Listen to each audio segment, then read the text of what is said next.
Absolutely. Absolutely.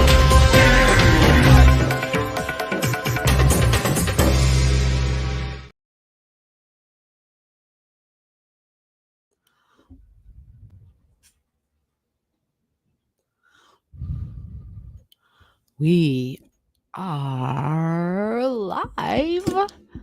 Yes, we are. We are live. Welcome, welcome, welcome. I am burning some sage, so give me a second. Running down to the last minutes of trying to get myself properly prepared here. And well, yeah, obviously not doing a great job with that. So what is going on? It's Saturday, June 3rd. And according to my astrological clock, you always hear women say my biological clock. According to my astrological clock, we have a full moon in an hour, right? Am I right? I believe so. I believe we have a full moon starting up. And you guys have probably kind of already felt a lot of it. And that wouldn't be shocking at all. The word shock might have been common today and yesterday. Think about this. Why would that happen? Well, we have Mercury and Uranus conjunct. So something that is a surprise, something that is a shock, something where you were like, damn, it catches you off guard. There's a strong desire for independence today because it's Uranus and Mercury together. Mercury is my mind. It's what I'm thinking about. Freedom, right? That freedom, absolutely. Uranus says, I am unique and I better be acknowledged and recognized as a unique being. So Mercury and Uranus today,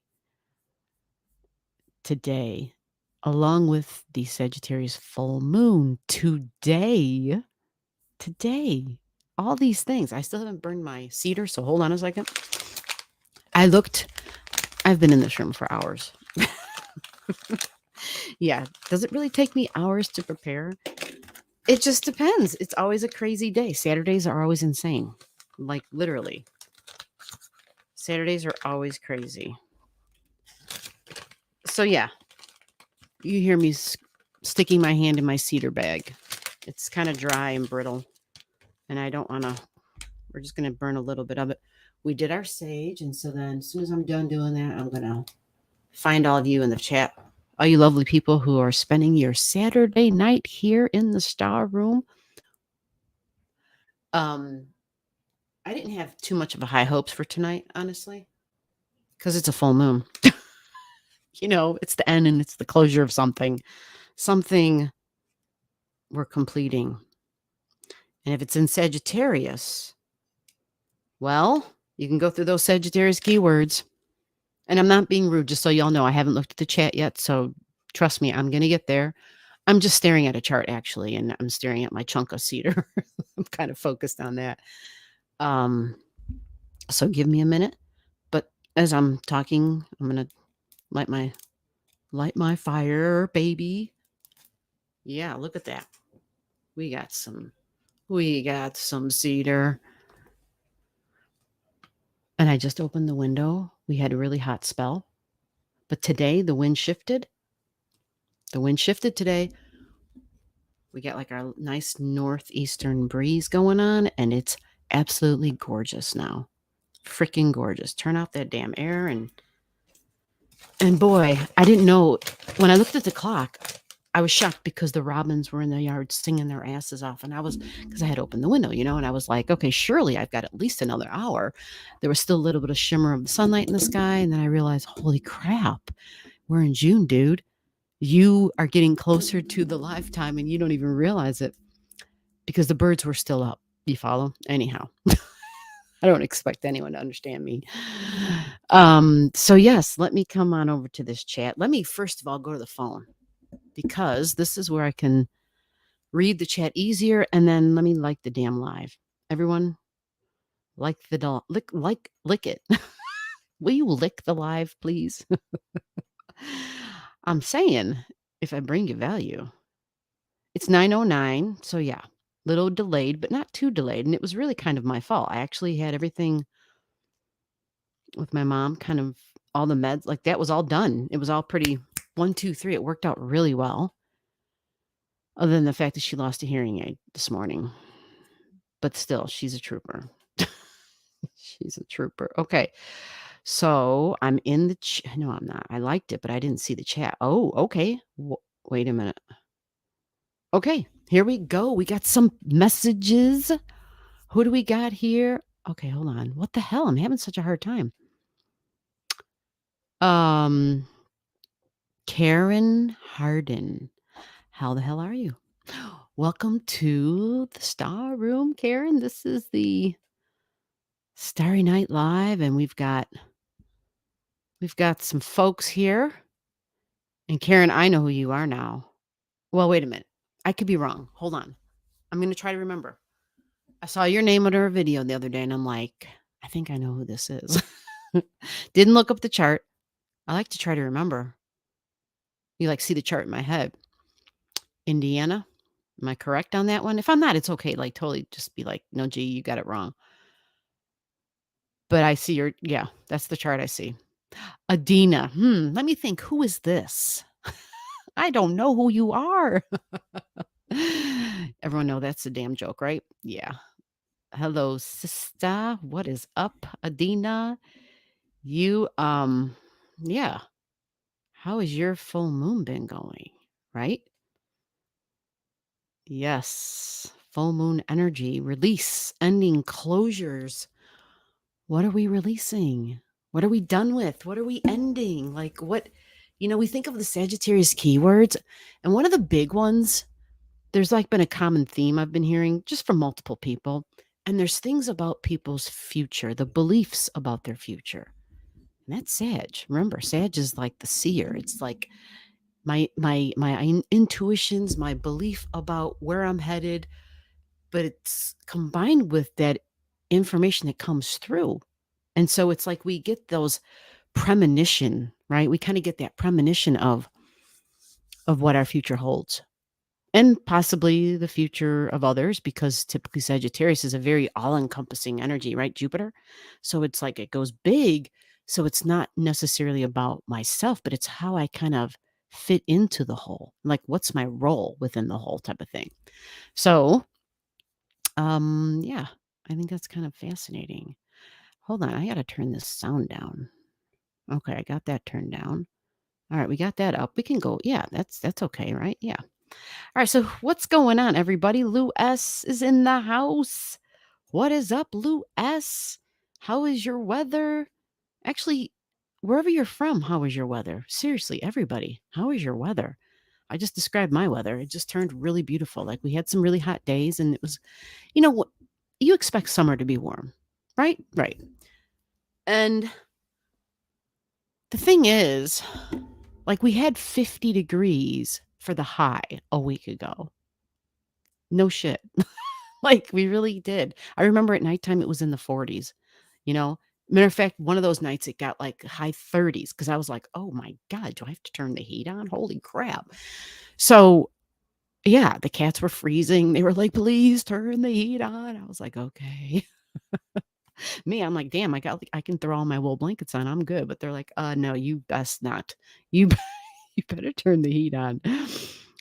So yeah, and then all of a sudden 90s, and it's like, what the hell? That shit is so much. So too much.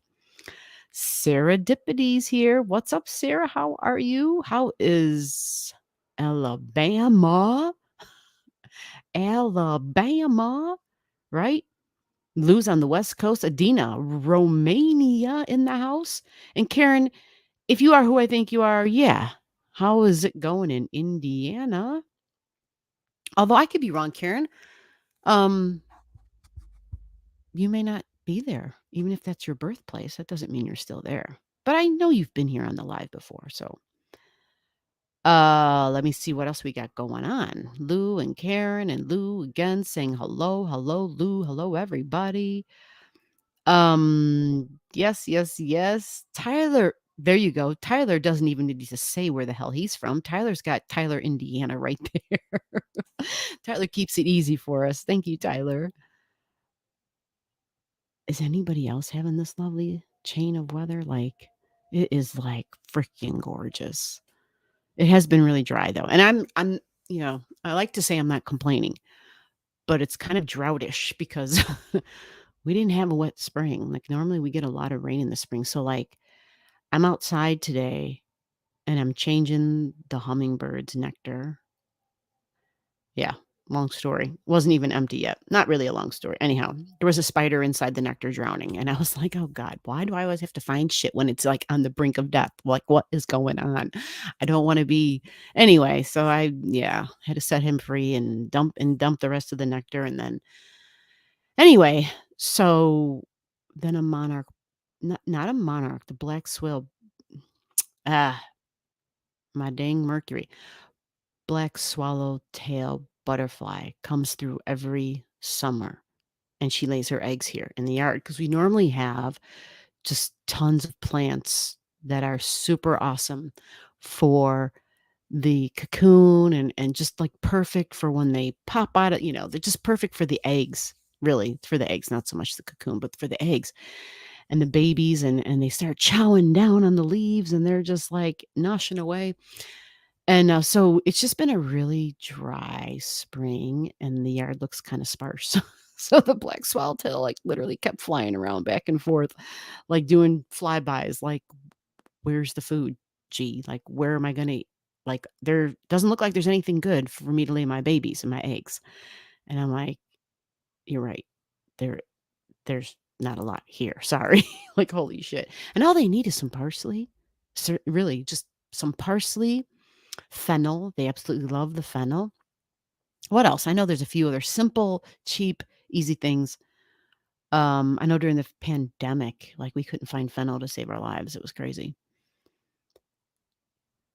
So the full moon wants me to go to work. Lou S says, yes, it's the full moon. Serendipity says, hello, everyone. Did y'all get to see that beautiful full moon? Um, no, it just got dark. Do y'all have clouds where you're at? I'm trying to remember. Got to see the sun. I don't think I got to see the moon. So let me get to the chat so I can light some of these comments up over here. Hello, G and Taffy. It's Christy. Taffy was just here a minute ago. She had her full body massage, and then she heard like a spoon hitting a bowl and bolted out the door. As soon as she hears someone in that kitchen, that girl does not miss a snack, a treat, anything. She's like on it. She is on it. Sarah says, did everybody get to see that beautiful moon? Christy said, oh, I so closed several things today. Really? Oh, no way. Eileen, look what you did. Oh my God. Look what Eileen did. Eileen, that totally helps me. I see the eye and I'm like, it's Eileen. Oh my God. I'm so slow. That's so great, Eileen. That is such a Scorpio thing, by the way, too, Eileen. That really is. There can't be any doubts for the Scorpio ascendant. Donnie Powell, what is up, Donnie? How the hell are you? Hello, all from South Alabama. We got another Alabama in the house. Holy crap. We have some others from Alabama that stop in from time to time. Wow, the South shows up strong in the star room. The hot states, California, Arizona, the South, and then, well, yeah, I guess Indiana, and then we get some from New York, and don't anybody be offended if I forget, but then we get a lot of people from overseas. Yeah. The these folks they're just major troopers because it's like 5 a.m., 4 a.m., like Briscoe would show up and it'd be 3 a.m. And I'm like, dude, what? Like, what are you doing? Go to sleep. Go to sleep. Like, I appreciate it, but I'm just going to be honest. If I'm not already up, like, I'm doubting that I'm going to get up. Like, if I'm asleep, I mean, if I can't sleep, that's different. Then I'm like, hey, which has been a thing. Holy crap. Holy crap. It's like 5, 6 hours of sleep. Okay, you're up. That's it. You're good. I'm like, okay, I guess so. So, yes, everybody's saying hello to everybody. That is lovely. The full moon wants me to go to work. Yeah, has sleep been a little on the I don't know, can't find sleep side because the mind, right? Mercury conjunct Uranus, the mind, it's like it's up, it's moving, it's got like ideas and it's just like yeah, it's active as hell. It's active. Super active. Um oh wow, someone just described their full moon as being nice and pink. Cool. I don't even know where I saw that. I'm like using two things and I'm like lost in my own stuff. So it's a hot, but it's a beautiful night, Karen says. Oh, well, I am so sorry to hear that. I'm feeling really fortunate because I get to have the window open. I'm like, sweet. I love it when it gets deep into the summer and I'm in here recording and I got the window open and you can hear the crickets outside singing and chirping away. Um Christy says Christy says, "Hello, my tribe." My 11-year-old made dinner tonight. Oh my god. Definitely a surprise. Uh-oh. Hopefully it was delicious, or hopefully the 11-year-old was like, "Who likes pizza? We're having pizza tonight." Um, damn, Christy, you know I wanna hear about what got closed tonight, right? Or today. You know I do. I'm just like, I can only imagine. Anytime you talk to us, it's always like a reveal of some sort. It's like, wow, really? It is always like just powerful. Um, Ivy is saying hello to everybody. Hello, hello, hello. And Danny, South Alabama, man. So are you like uh you're not like South, are you? Like Gulf Shores, Alabama? Alabama? Like, are you, like, down there, like, where it's, like, just super beautiful? But, yeah, kinda tricky with the hurricane thing? Mhm. Any real estate yeah, right, Lou? God only can imagine with Christy, man. That woman has 2 feet in each hand in a different pot. And actually, I think she extends. I think she has a way of extending her digits where each digit has got its foot or its foot. Each digit has its own pot. Like, Christy's like, that woman has lots of fires, lots of pots on the burners. She's got a lot of things going on, I think, all the time. Um, Sarah Dippy says, "Hello, y'all. What is up?" And there's Adina throwing in the frogs. The star room needs some frogs in it. Some frog power. You are at camp? You're at camp right now? That's awesome. And it's hot. Oh. What's going on this weekend if you're at camp? What's going on there? I know we're in June. I know they have I think they're doing Spirit Fest twice this year, right? Are they having Spirit Fest right now? I love the Spirit Fests. Freaking awesome. Oh, snap.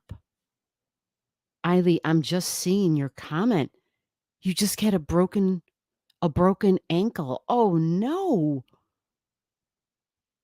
Oh. Oh, well, that broken ankle and she gave us the time, 2.5 hours ago to be exact. And I just lost the damn chat on the phone. Why? It says there's an error. There's a problem. It looks fine on here, but here it's like, what's going on? So how about I just like and see what happens? Are we back? Are we back? So, Eily, I am so sorry to hear about that. A broken ankle just happened 2.5 hours ago. Holy crap. This would be a really good another good way to test your chart, right? We looked at your chart to see if it was the correct birth time, and a broken ankle would show up on a chart, and that would be a good way to check that out. Holy, holy crap. I hope it wasn't anything tragic. Hopefully it was just some crazy, silly thing. To prepare for work. So yeah, prayers for Eiley. Broken ankle just happened. Prayers for Eiley, absolutely. Yeah, it is a full moon, folks. I think we're in the countdown mode, right? So it's the Sagittarius full moon. And if you want like more information for you just about the full moon, obviously today is the full moon and we're in it right now. But what does help to give understanding is those videos for each of your signs.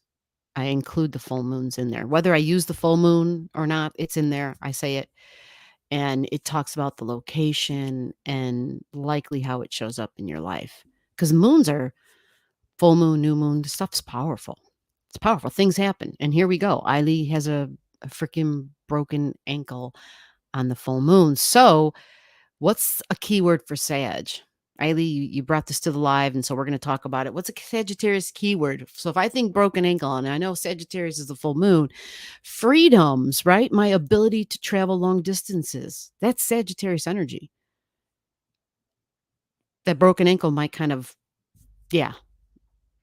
might be a square there causing a pain in the ass or a pain in the ankle, right? Yeah, it's creating some difficulty for sure. And then possibly she might have had plans. She might have been thinking about things she wanted to do this summer. And so a broken ankle kind of changes what you can and can't do, doesn't it? It switches things up.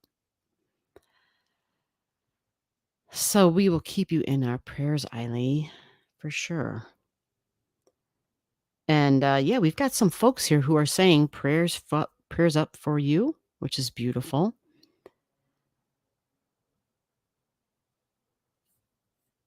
Eiley says, I can't believe the only thing I could think of was to get on here. I know, right?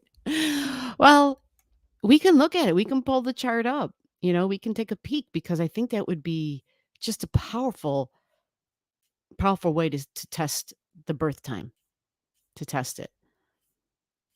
And then I don't know if you did it already yourself, Eiley, if this just happened a couple hours ago. Probably not. But tell me what the birth time is that you think, because I know you had done some other work. And then you may have told me in the past, but I probably didn't change it on the chart that I have in the star room. And then I can change that for you and we can test that time because we can see what makes more sense. So, yeah, who had surprises today? That's what we were talking about. So the other thing I want to mention, because she said ankle. Aquarius is ankle. It's nerves of the body, but it's also ankle. And Mercury conjunct Uranus. You follow, Eiley? You get where I'm going? And so for you, anybody else who've had any issues, yeah. If you were trying to travel, if you were trying to, Mercury is typically going to be something that's local, like I didn't have to go very far. And it could simply be traveling digitally online like we're doing, like we're here tonight, right? So yeah, it is a full moon in Sagittarius. And when you have a full moon in Sagittarius, any full moon is about a release. It is a release because it's a culmination. That's all the full moon energies. Usually it can be emotional. And if it's in Sag, because that would be like Jupiter, sometimes that can go a little big. It just depends. Typically, it's optimistic energy. Typically optimistic. It's fiery and it's courageous and confident. It wants to explore. It's the last of the fire signs, Sag. So you got to think about the Leo energy and the Aries energy, the signs that precede it. You got to kind of think about the fire energy and how it grew up, like holistic astrology, how it grew up. You began as Aries, really young and fiery and zero patience and very, very impulsive, right? desires and, well, more like passions and just like, yeah, like everybody around me is moving too damn slow. Gotta be first. And that impatience and irritability is a real thing with Aries energy. Although it is beautifully optimistic and positive energy. It has a very beautiful can-do attitude and spirit about it. It's very light. It's all about freedom and freedom of my body. It's going to be really active, always wanting to take action. And then it kind of moves along and matures, right? It ends up in the Leo energy. And then what's Leo, right? Leo, it becomes more about, it understands a little bit more about its power and its passions and the things that it experimented with and the whole adventure thing in Aries. Think about a soldier, Mars, Aries energy. When you're really young and you're like, yeah, I'm going to go into the Marines, because you're like, you want to fight for your country, and think of like the big picture. Think of all the shit those people go through. They get there and they're like experiencing war if they're in combat, But even if you're not in combat, you're just experiencing there's got to be like a whole lot of wake up calls in that. Because think of the Aryan energy, it is very much about independence, independence, independence. And so if you're with a group and a unit, they're trying to like mold people to be able to operate within a unit. So it's forcing the Aryan energy literally. Here's my mini lighter. I don't know where Cassie is, but yeah, here's my mini lighter. um it was just handy. So yeah, there's Aries right there, the flame. And so at the opposite of Aries is Libra. So it asks you to meet me halfway. It asks you to go across instead of just about being me, M-E, me. It asks to consider we, you know, we, W-E, me going to we. So anyway, it grows up a little bit. It definitely does. And it matures over a long period of time. That's Aryan energy. But then it goes into the Leo energy and it becomes more about uniquely standing out. It's got courage. It's got a lot of courage. And it's not afraid to be different. It dares others to be different. Yeah, it's fun and laughter and entertaining, and it is having a good time with my body. So Aries was very much about militant action, like physical, and I need a challenge, but Leo then takes it and says, how can I be creative with my body? You follow? You see how it grows up? How can I be creative? So some people take it to the level where they are procreating, right? Right. Relating, dating, mating, right, that Leo energy. And then others take it a different way and they'll literally, they're drawing or they're painting or they're crocheting. Like it's creating. They're creating. And that piece, that thing they make is literally like an expression of who they are. It's a baby. I know the other day I was going through some of my stuff. I have anyway, like living out of a suitcase for 5 years. Anyway, my life was very different 5 years ago, like, so different, and I was like, I have clothing I haven't even tried to wear in 5 years. So I'm like, there's some shit that I need to release and let go of, and so I was doing that, and I went to go and, you know, because I 'cause I'm, like, filling up a bag, and my hand, like, this one shirt, I was like, "Wait a minute," and I turned it right side out, and I looked at it, and I'm like, "I created this. I can't throw this away."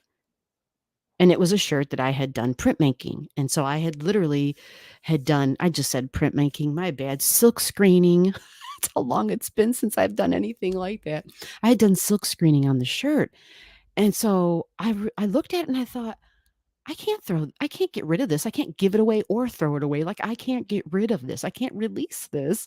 I just felt like that's a part of who I am. Like, that's a part of something I did at one time. And so I thought, well, we'll see what happens. So I put it back in my other pile and I'm like, okay. Anyway, that's just to give an example. So then the energy goes into Sagittarius and it becomes even bigger and bolder, more expansive, and it thinks it knows everything, right? And it wants to share it with the world and it wants to teach it to everybody. But it goes on that journey and it's that extended education, it's all that stuff. But at the same time, it's your future and thinking about your future. It's going on these adventures because you're seeking wisdom, you're seeking the truth. That's that Sagittarius energy. So that fiery energy grows up. It's still optimistic and fiery and positive through each of the signs, but it just shows up a little bit differently in a different way, right? That's like, I don't know, think of the different ways you can have pizza. I gotta relate everything to food. Like, think of all the different ways you can have pizza. Like, I have got pizza, but I can have it like this or like this. I mean, we're not even talking about the toppings. I'm just talking about, like, is it thin crust? Is it thin and crispy? Do you like that doughy, thick crust stuff? Do you go stuffed? Do you go deep dish? Do you go pan? Like just that alone, but yet it's all pizza. You follow? So it just really kind of switches up through the signs. But at the end of the day, we still call it pizza. Yeah. So a full moon release, Sagittarius beliefs. What are you releasing about the beliefs of your future? This can be religion, this can be spirituality, this can be extended education, right? Taking classes online, maybe going to seminars or workshops and stuff like that. Interesting, right? Learning and teaching, maybe finding a teacher, maybe becoming the teacher, but it's an ending and a closure. So we have to release some sort of a belief first, right? And then later in this month, we'll have the new moon. We'll have the new moon in the opposite sign. I know I am babbling. I am sorry, but it goes from Sag and then it goes, the new moon will be in Gemini. So once we release this thing that we believe in, the new moon, the way I think and talk and communicate and relate, we're then able, we got room for it. We can pick up some new thing, possibly learn something new or teach or whatever. Anyway, so we'll have videos. Let me stop doing an astrology video. Like, I'm on the wrong roll. We're here at the live. Let me get into the live here. Where's everybody at? Holy shit. I need a bell. I need someone to like yank the bell and be like, gee, get here into the live. Karen Harden says, Eiley, I am so sorry. Yes, Eiley, that sucks. I mean, what a way to begin the summer. Seriously. Like, bummer for real. Yes, we all feel for you, Eiley. I think Taffy's at the door. Of course she is. Lou S. I'm gonna find this in the thing so I can read it because yeah, what does this say? Where is that? That is like Lou S. This one was tricky. A tricky full moon release as I have Sag in the 5th and Jupiter in the 4th. Yeah, it's gonna affect both those places. And Pluto going through my 4th. So Pluto transforming my 4th and 10th. Because Pluto is an Aquarius, but yet it's backing into Capricorn.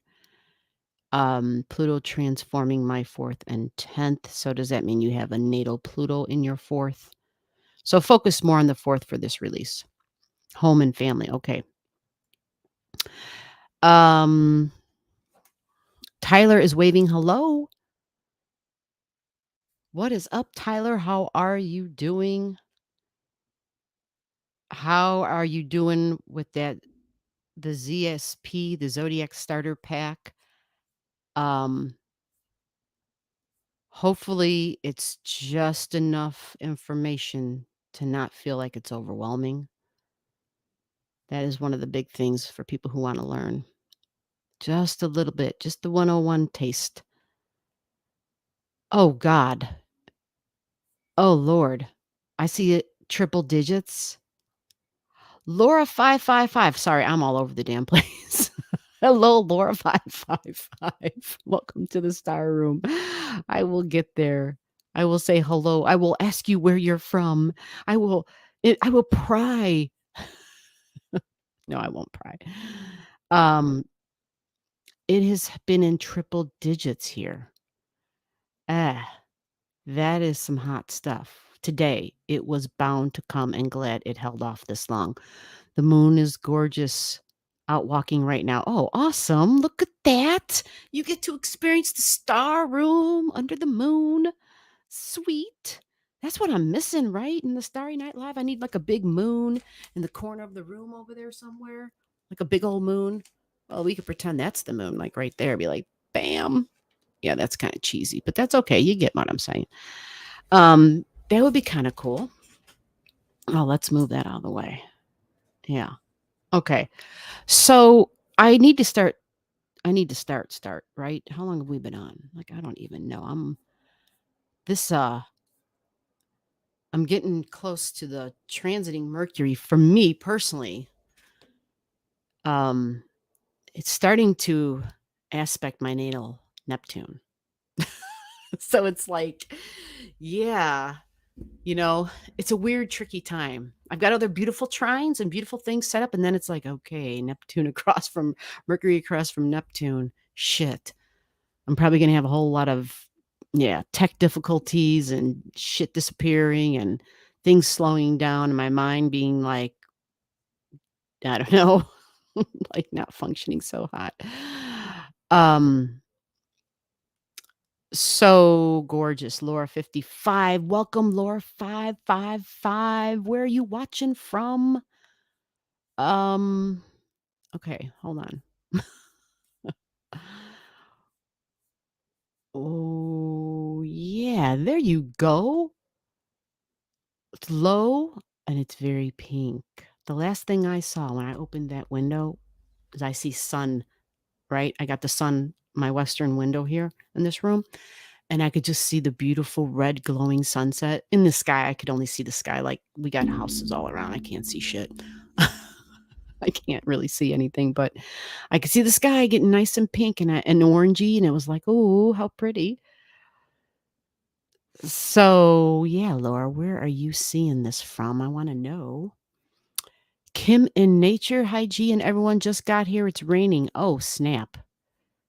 Kim, I know, I know. I'm gonna ask you the same question I do all the time. Where are you watching from? Sorry. One day I'm gonna memorize it. See Solace. I see someone new. What's up? How do you say your name? See Solace or Solus. I apologize. I'm gonna butcher it. Welcome to the Star Room and come on in. Starry Night Live on the Sagittarius full moon. Say hello to everybody. I am sure everybody said hello to you. Penny Hudson is here. What is up, Penny? Hello, hello. She's got bumblebees. Yeah.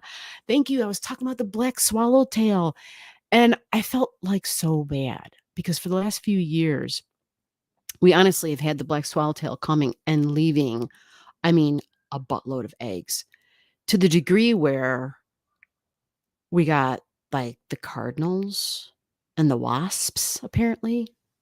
They love eating the eggs. It's not so much the eggs, it's when they're beyond the egg stage, when they pop out and you get the little baby caterpillar, right? That's going to get bigger and bigger and bigger. And it's got like, it's green with the black and yellow stripes on it. Well, they eat them. They eat them. They hunt them down and eat them. And I'm like, that's not a worm, damn it. Get away from my caterpillars. So I bought a net. I bought a freaking net and it works so damn good. I can't get really physical with it. So I kind of cut out a bottom piece on the damn thing. And you know what I do? It's one of those that it just pops open. So I take it and I just put it right over the plants. I got one of those big ones, right? And it's a freaking net. So it's super light, but it's got like this metal frame thing that just pops open.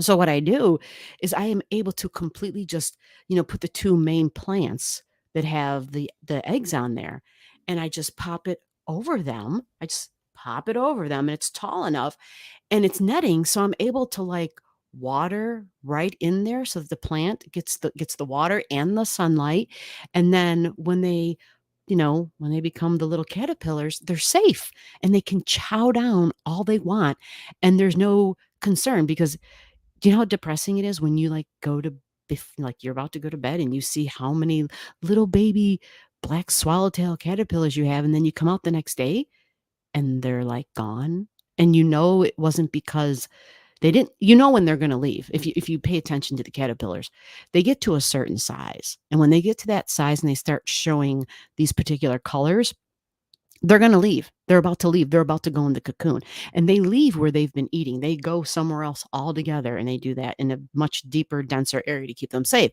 And so this is what they just do naturally. So anyway, you recognize the timing and the cycle of it, right? You see it, and you're like, okay, they're getting ready to hit the road.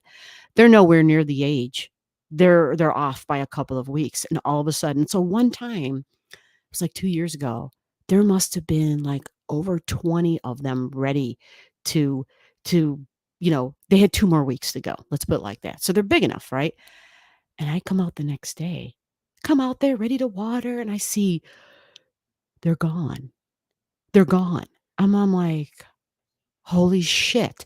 And if you look closely at the plant, you can see yeah, it didn't look fun. Like somebody came and landed and things were kind of moved. It looked a little like yeah, there'd been a little bit of a party, a little bit of a feast.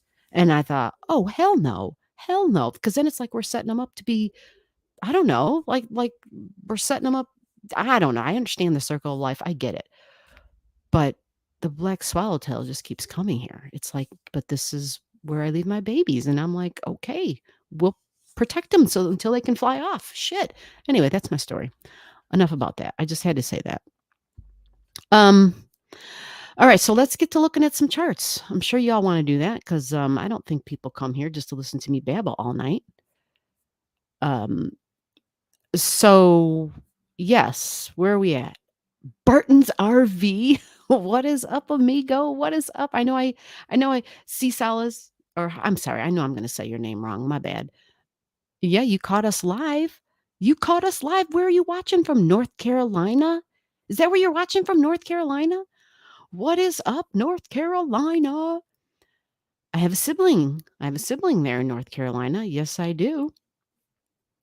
Barton's RVing is here. What is up? Barton RVing, Texas, right? Oh, I'm sorry. It says right there, Uvalde, Texas. Can G read? Yeah. Right? Which reminds me, I don't think I've said it. Like, this live is sponsored by Boondocking with Dennis.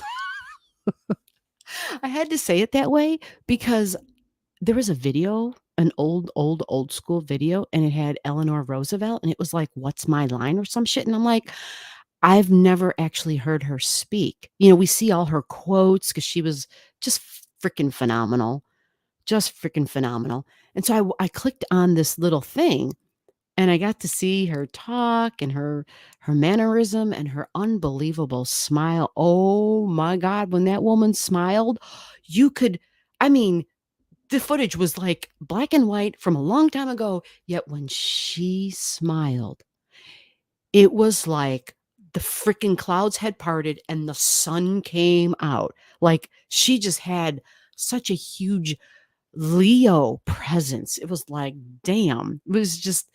It just felt so, I don't know how to describe it. It was crazy. How the hell did I get from that to that? Uh yeah. Anyway. So, hello from Ohio. Ohio, and lots of glasses breaking at our house? What's going on there in Ohio? What the hell? This sounds tragic. Am I reading this right? Hello here from Ohio and lots of glasses breaking at our house. Ohio, what's going on? Yes, Barton RVing is a awesome dude. Awesome dude. And if you're into seeing beautiful stuff in RVing, you might want to check him out. That's why I mentioned boondocking with Dennis as well. These guys are always in beautiful locations and going to state parks and just super down to earth people. No drama, right? No drama whatsoever. Just beautiful shit. Just people acting like regular human beings. And maybe that's why I thought about the what's my line. What I thought was fascinating is I like to read the comments.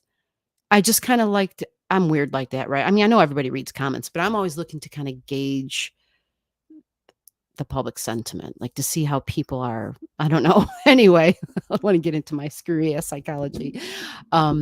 So I will read just to see what people are saying. And people were so impressed. And I mean, like shocked in awe, impressed, and the word like outstanding.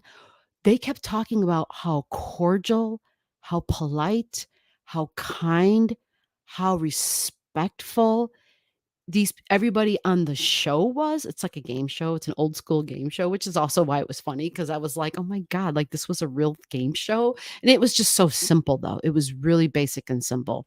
And if you're not familiar with it, they would ask people to come on, and there didn't have to be anything spectacular about you. Their panel of guests would have to guess, Guess, what your job was, like what you did for a living. That's it. It was that freaking simple. And they weren't given any clues. You just walk on that you get to show up, make an appearance on the show. And so it was so down to earth. It was so like, it was just so down to earth. Anyway, the panel of guests and everybody, they were just so like the etiquette factor and I mean, because remember, like that used to actually be a course. Like that used to be a thing. People were taught that. And it was shining bright, on that show. And even the host was just humorous as hell and great. And anyhow, people were like so impressed by how people were just treating other people like people and being respectful and not needing to be in your face or outlandish or cruel to get their point across or to talk. It was just calm and collected. And they had so much class and poise. They had so much class and poise. And I thought, they're so right. Like, we're missing that. We are so missing that, aren't we? Anyway, I'm going backwards in my brain. So let's go forward. And Barton's RVing, you made me think of that. That's a compliment, bro. That's a compliment. That's Donnie and Kathy. Oh my God, I know the dog's name. Oh, I'm sorry, I can't think of it. I'm thinking of Ace from Incredible Tiny Homes. Ace is in my head. I'm sorry. I'm sorry.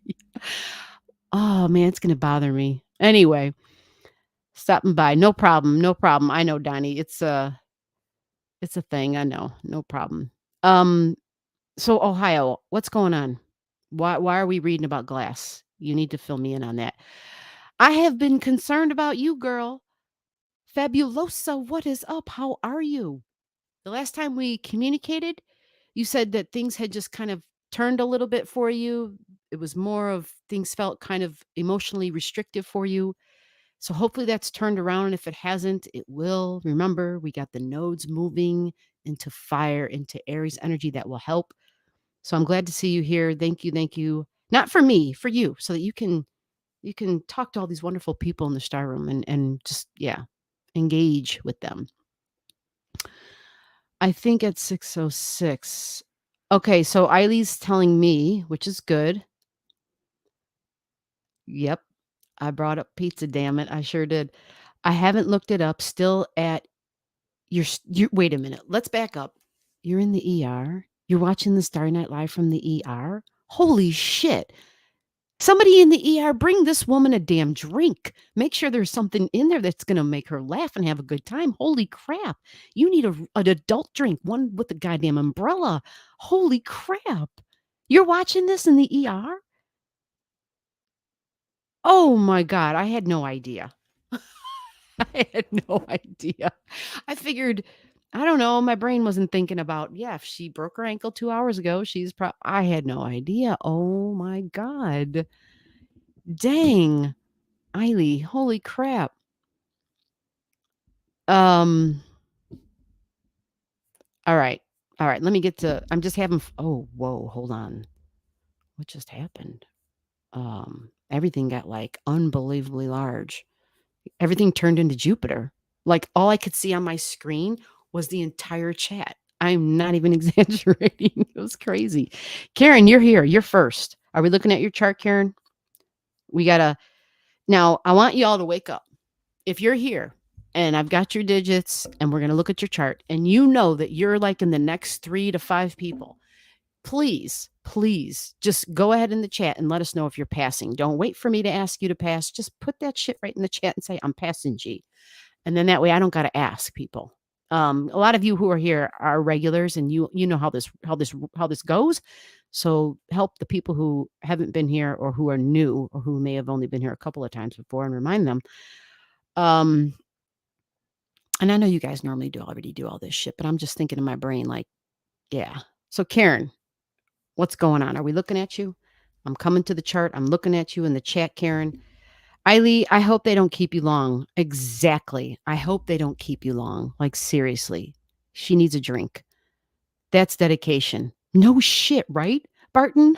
Talk about, I mean, I mean, Eileen, I thought I had all my surprises today. Mercury conjunct Uranus. That was a surprise. I mean, the surprise that you broke your ankle, yeah, of course. But the fact that you're in the damn ER watching, Eileen, you're amazing. That's crazy. That is crazy. Well, I hope we can somehow help this move along faster for you. Um, Billy, that's it. Billy.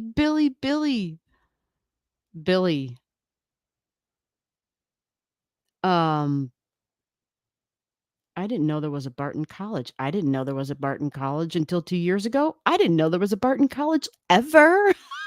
Like, you guys. Um, well, Donnie Barton Arvine, his name is Donnie, and I'm saying that because I know there's another Donnie here, I think, in the chat. And you're just a really nice guy. And you're just very laid back, and you are just, yeah, I think you're just a really good person. So yeah, just had Laura, okay, just had a lot of glass breaking in the last 24 hours. Different accidents, maybe full moon energy, and I'm sweeping up glass.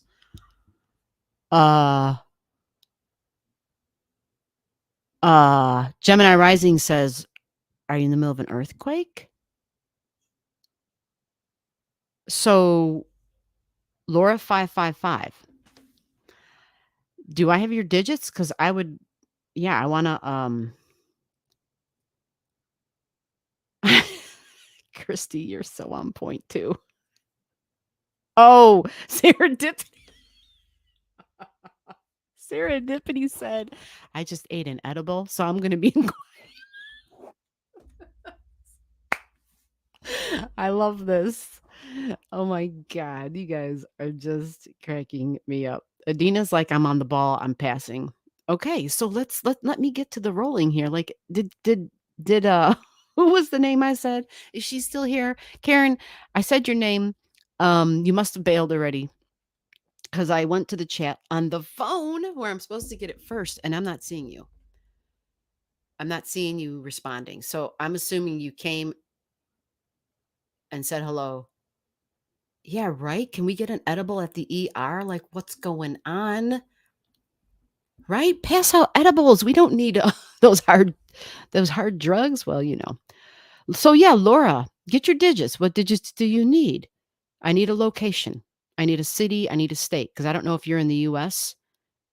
You said North Carolina is your location. I don't know if that's your birth location. So I need a birth location.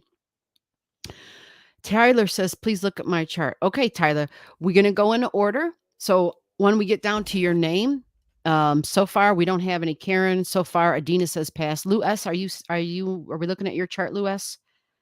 Lou S said I'm passing. Wow, some of you are lucky. Sarah is in edible mode.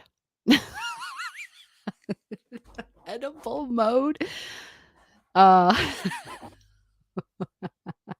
It's too funny. Cleveland, Ohio. Wow, so some new people might get how weird. I'm saying it's weird because it's like a full moon energy, but it's about beliefs, man. Some people are releasing their beliefs. So yeah, people are here to learn. Oh my God, this is so fun. Sarah, you just okay, so Tyler is after Lou. Well, it says Sarah is after Lou, according to my chat here. It says Karen, Adina, Lou, and Sarah all came in.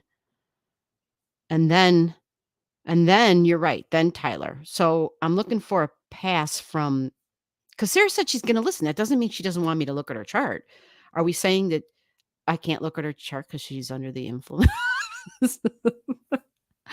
Maybe that's what that means. Maybe Sarah's saying, yeah, just pass G because I'm not in learning mode, which I don't have a problem with. She said she passed. Oh, okay. My bad. Well, Tyler, it looks like you were handed a gift tonight, bro. Tyler, you were gifted. Everyone said pass and said, let it go to Tyler. Wow. You are fortunate, Tyler. Let's look you up. Now, Tyler, what I want to do for you, because I know, um, I sent you your chart, so it should match the chart that I'm going to show you here tonight, right? And I want to be able to, well, it's not about what I want, but you're saying, please look at my chart.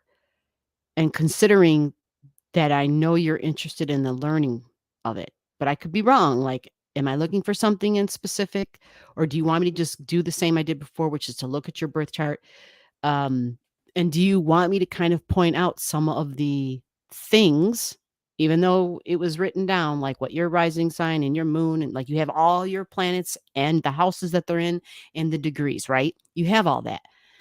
Do you want me to pass all of that stuff up and do like more of a chart reading on the basics? I'm assuming that's probably what you want, but I just wanted to make sure. I just wanted to make sure. Let me go find Tyler. Do I have you as Tyler, Indiana here? Um Jeez. Um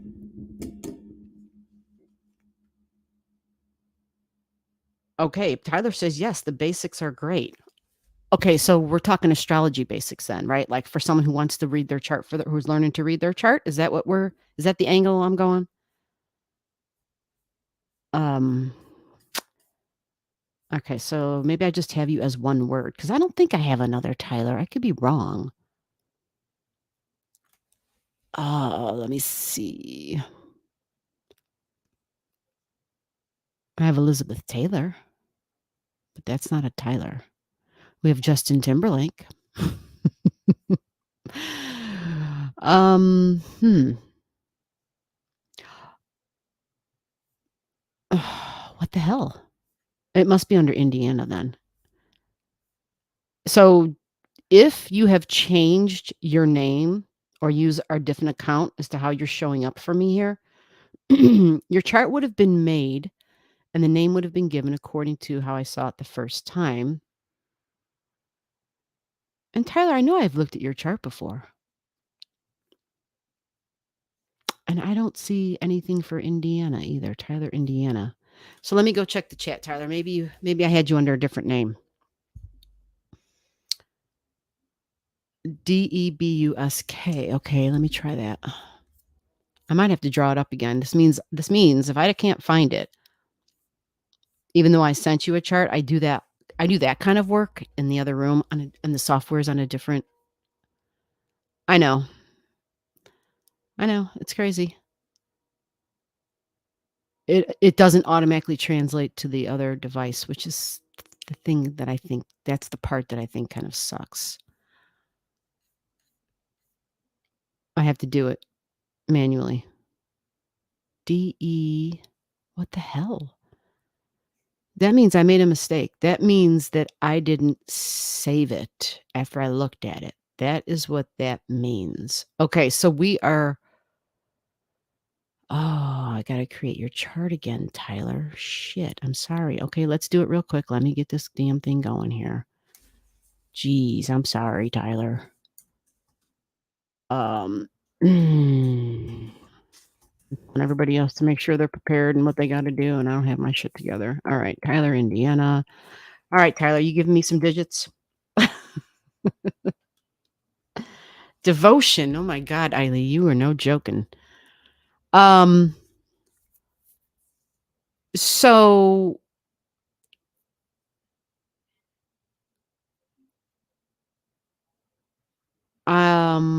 Tyler. Oh, you know what? Let me go to, I guess I'll go to the email because I'm sure you gave me digits through my email. And maybe that's what you're hoping for. Continuous meeting chat now available. Okay, well, let me see what I can find here. Tyler, Indiana. There we go. Shit. Nope, that's not it. All right, there it is. I see it, Tyler. I see it. I see it. I see it. Thank you. Good job. Good job. Good job. I'm just so glad we have beautiful weather and we can have the windows open. It's so nice. It is so splendid.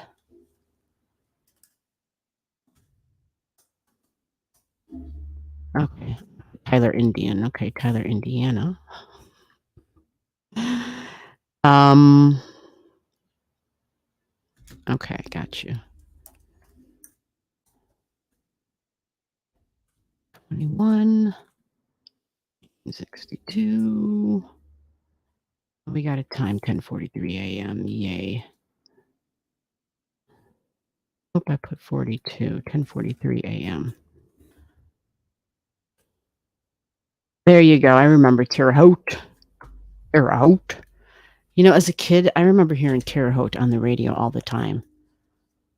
Because this was back in the day when, you know, when you went and sat by the radio to listen if your school was going to be closed for the snow day. Remember that? I don't think they do that anymore. I could be wrong. I don't think so. I think people do texting and, you know, you get an alert automatically, automated alert from the school. But we used to have to sit by the, you know, I don't know, you put on your WLS or whatever and, and you'd have to just sit there and wait to hear your school closing. Of course, it was like alphabetized or something. And anyhow, I just always remember hearing Terre Haute all the.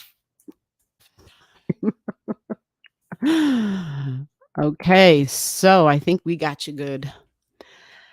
Are you a Capricorn ascendant at 22 degrees and 46 minutes, Tyler? I'm sorry that I don't have your chart memorized. I've only like read your chart once, and so I really don't know if this is you, but I want confirmation that this is you before I go further.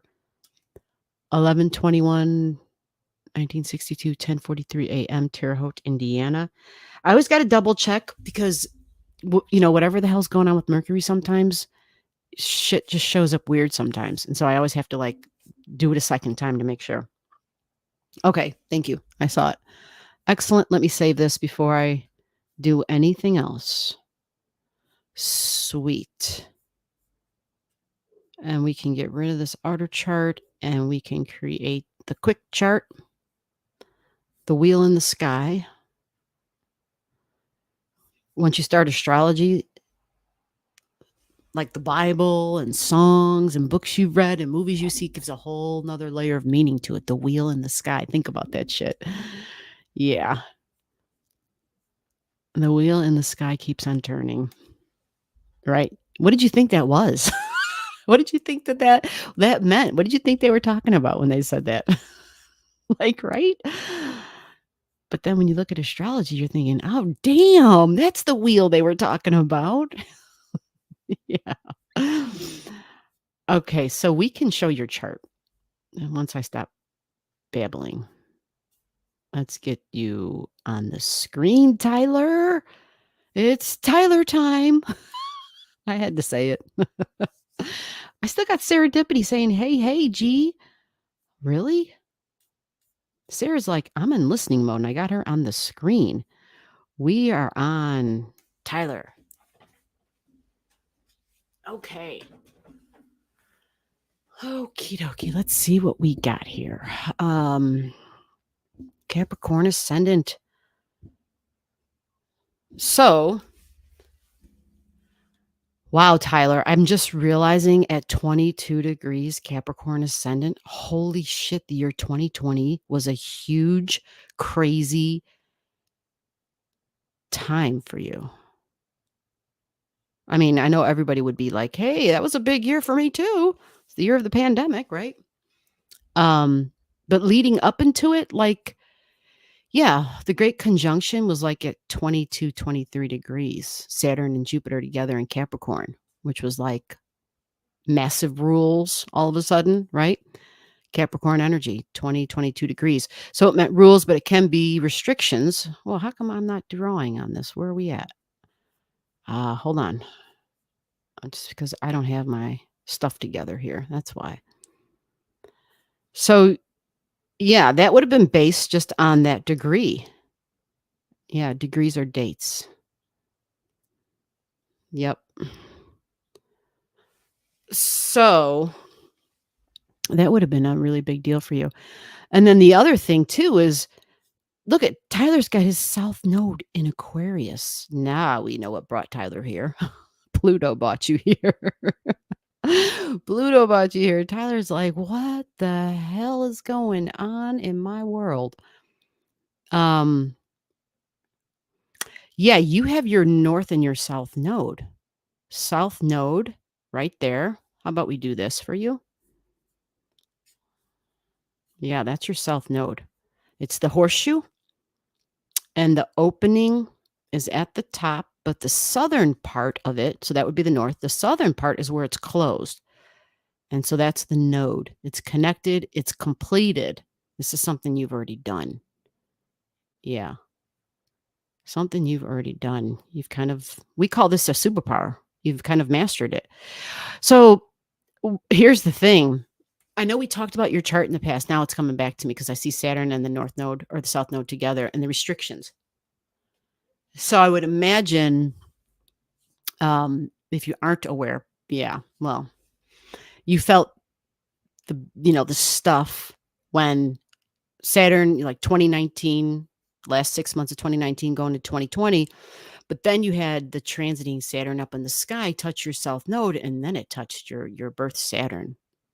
Right. But now Saturn is in Pisces. It's in Pisces, and it just went past your Jupiter, actually. Wow, maybe that's when you found Allastrology. Maybe, I can't remember. Interesting. Between Jupiter and your Chiron. Wow.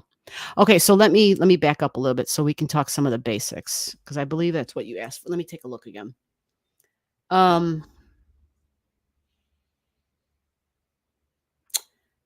Who were disabled during the quarantine? Oh, wow. Wow. I took care of 3 people who were disabled during the quarantine. Wow. Wow. Okay.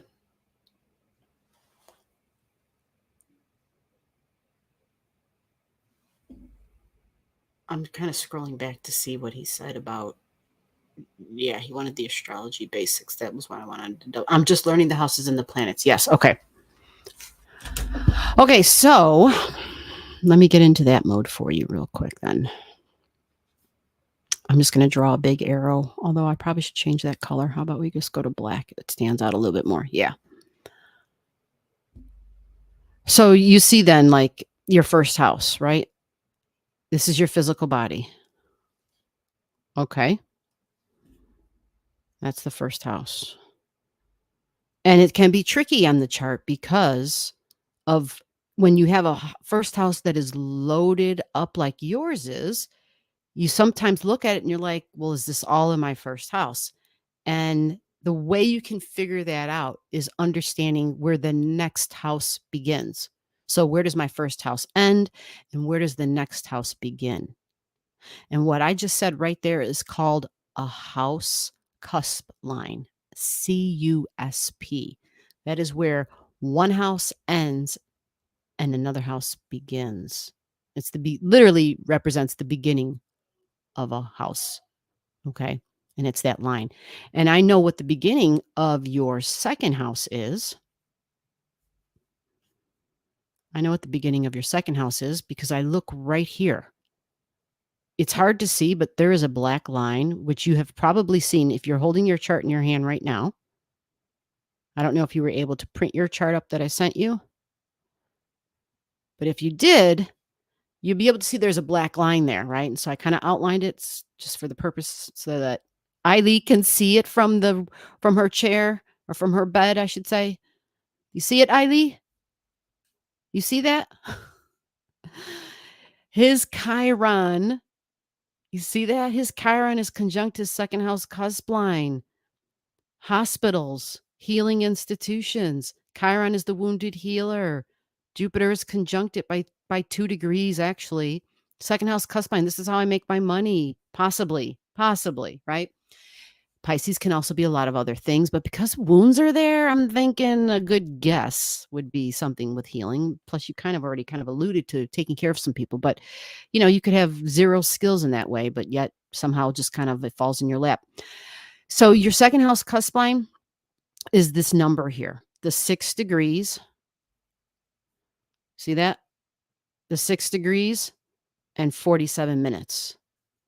6 degrees, 47 minutes in Pisces. And that's how you read all of the minutes and digits for all the signs, no matter where they're located. The first number, you see the little degree there, right? Yep. And then the 47 minutes. So that 647 tells me that is the beginning of your second house. And that by knowing that, I know that 6 degrees and 9 minutes is less than 6 degrees and 47 minutes. Therefore, it's in your first house too. All of that is in your first house. But because it is so close, and when we say something is close enough to be a factor, we call that it's within orb. O-R-B, within orb. Okay? It's within orb. See how your Jupiter is at 343? So that's what we would call conjunct Chiron. Yes, conjunct Chiron. So they're both a factor. And that's another reason why healing and wounds, Chiron, the wounded healer, Pisces energy can be a healing institution since you have a wound there. These are people who literally just, this may sound strange, but they can literally have healing qualities for others just by being in their presence. So they can be sitting and literally be physically near somebody, or like you said, you had to take care of some people. Some people can literally be there to just hear what others are saying. And the fact that that particular person is listening, people literally feel that they are not only heard, but understood, and they literally heal. Like, it's amazing. It's truly amazing. And Pisces is sound, and, it's all about sound. It also can be performances too, of course. It's Pisces and fantasy and sci-fi. And, there's a lot of keywords for Pisces. There's a whole lot. So learning the keywords for each of the signs is just a whole nother level of learning. And it's confusing because some of them kind of blend, especially when we talk about Jupiter in Pisces. Jupiter can mean a lot of the same things as Pisces energy does. We can exaggerate we're in Jupiter, right? We can exaggerate. So it kind of seems like we're kind of going over the top, maybe putting on a performance, even like we elaborate because we are kind of performing, we're kind of trying to make a point. We're trying to, it's kind of like sales in a way, if you think about it, like Jupiter and Pisces energy. When you put on a performance, we give out awards for that, right? Like the Academy Award, Best Actor, Best Actresses, like it was the most believable performance. Yeah, that's Pisces energy. But it's also unity and prayer and meditation and solitude. Solitude. So that's your first house. And it was you, right? When we talked about the stuff at birth and the restrictions that you felt, right? So then your second house, yep, there she be. Your second house has 2 energies in it, right? And this is pretty normal. Very rarely do I see a chart when it just has 1 sign in a house. So that makes us more complex because we have multiple energies. And yeah, I already said the first house is your physical body. The second house is what you value and who you value. So it begins at 647 and it ends in Aries at 1639. That's where it ends and where your third house begins.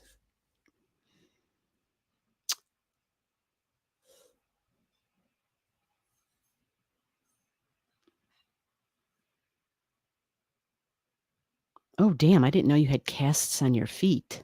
Holy crap. Wow. Well, Pisces is the feet for sure. And so I'm curious, was there ankle issues? because you have so much Aquarius energy. I mean, I know you have Capricorn on your ascendant. See, that's the other thing that makes this chart really kind of fascinating is you could literally say this is not somebody with just two things in the first, right? This is a Capricorn on the ascendant, bones, spine, the knees, the hard parts of the body, basically, right? But then there's all that Aquarius energy. And then some Pisces, 3 different signs in the first house. Complex. But the complexity is what makes a human being so rich, so interesting, so diverse, like just so, God, could you imagine how boring everybody would be? We would just be like, okay, I know everything I need to know about you. I'm done. Time to move on. Nothing surprising there. I'm not learning anything, right? So yeah, second house values how I receive. This is also desire energy. It's magnetic because it's Venus energy. It can be your income. It can be your income, your values, your self-worth can be a thing, especially with Pisces on the second house cusp line. This would be somebody where they value the sacrifice, right? Might even value this can be tricky energy. Same with Neptune, right? Especially because you have Jupiter in Pisces. So what happens when people have Jupiter in Pisces, they call it what is that? Where the martyr syndrome, martyr. I shouldn't even have tried to spell that, but anyway, hopefully I did it right. And if I didn't, oh well, you know where I'm going. The martyr thing, where we feel like we know nobody else is going to do it, no one else is going to take care of it, or nobody else is qualified, or whatever. We just feel like we have to sacrifice, and we're the ones that have to do it. So we kind of just surrender to what's going on, and we just kind of take it. And so who we are as an individual might feel a little elusive and might not be real obvious, because that's Pisces. It can make things disappear. So it literally has the ability to dissolve energy and to make it look blurry and fuzzy and confusing. So being on the second house cusp, having Pisces in the second house too, means who and what I value, it may change, right? You may be like, yeah, 1 minute I'm over this way, the next minute I'm over here. And at times you may feel like, damn, I don't know. There might be some confusion in it. And because it's in the second house, it could lead, and there could be, you may have in the past had issues for yourself about your own self values, your own self worth. And I'm saying this just because these are just the common themes for the second house. Okay. We all have these in some way or another. We all have these same issues. Okay. So then you have Aries energy there. So that helps, right?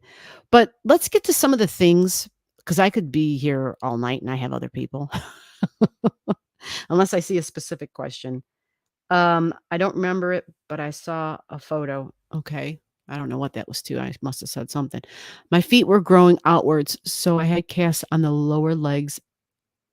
Okay. With okay, braces type of thing. Okay, gotcha. All right, so included the ankle area. Okay.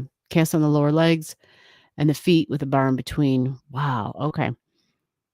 I would think that kind of stuff looks painful if there is a spot. Okay.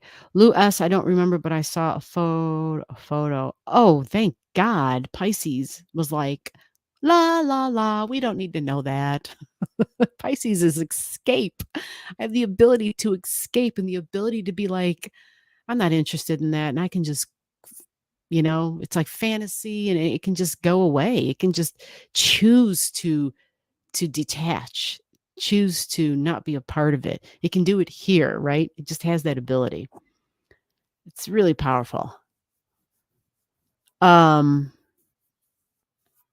right, so let me get to some things like your moon sign, okay? We probably didn't get to that.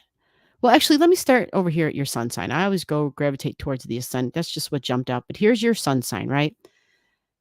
There is your Scorpio sun, 2853. Welcome, Scorpio. You are in the Scorpio star room. Like, this is a Scorpio room for sure. Oh, shit. Oh, I didn't plug my damn light in. Okay, hold on, folks. Actually, I don't really need that. I didn't have a plug in it. What was I thinking? You know what? One of my little critters might have, been playing games with me. Taffy. She was here. I told you she was here before. And if I'm rubbing her butt, I'm not paying attention to what's going on the other end. All right. So, your Mercury's conjunct your sun, right? Mercury conjunct your sun. Wow. This is like super detective energy for a career because it's in your 10th house, right? 10th house. Something you feel like it's a responsibility and a duty. So you've got so much Scorpio energy. This is like all that deep shit, deep emotions, likely trauma and tragedies that you possibly deal with as a career, possibly. So sometimes when I see people with the Scorpio at the top like that, and here comes Taffy. She must have heard me talking about her. Here she comes. She's like, meow, I heard you. These are people who have a job that requires them to dig. Like that's a really basic way of talking about it. Super basic, requires you to dig. Some people dig emotionally, like psychology wise. Some people literally physically dig. Plumbers, people who work with sewage, people who, I'm always using Pluto because Pluto is your ruler here and Mars. I'm always using like the Rotor-Rooter as example for Pluto energy. So it's the ability to just go really deep and like you could never go deep enough. Like there's no such thing as over researching or over digging because they feel like the deeper they go, the more they're going to find like the truth is down there somewhere. It's at the bottom. It's at the bottom. It's buried. It's under everything. And so that is that Scorpio stuff. Hold on a second. All right. And I think we got Kitty Cat in the room. Somebody opened the door. So funny. Is she here? All right. Well, sometimes she just kind of jumps up and I'm like, holy shit. So yeah, you got that at your midheaven. So the beautiful thing is your midheaven, all that water energy. You also have Astraya in water at 6 degrees. Astraya is like, I don't give up. I will keep on going. And yeah, God. Holy crap. Astraya and Scorpio.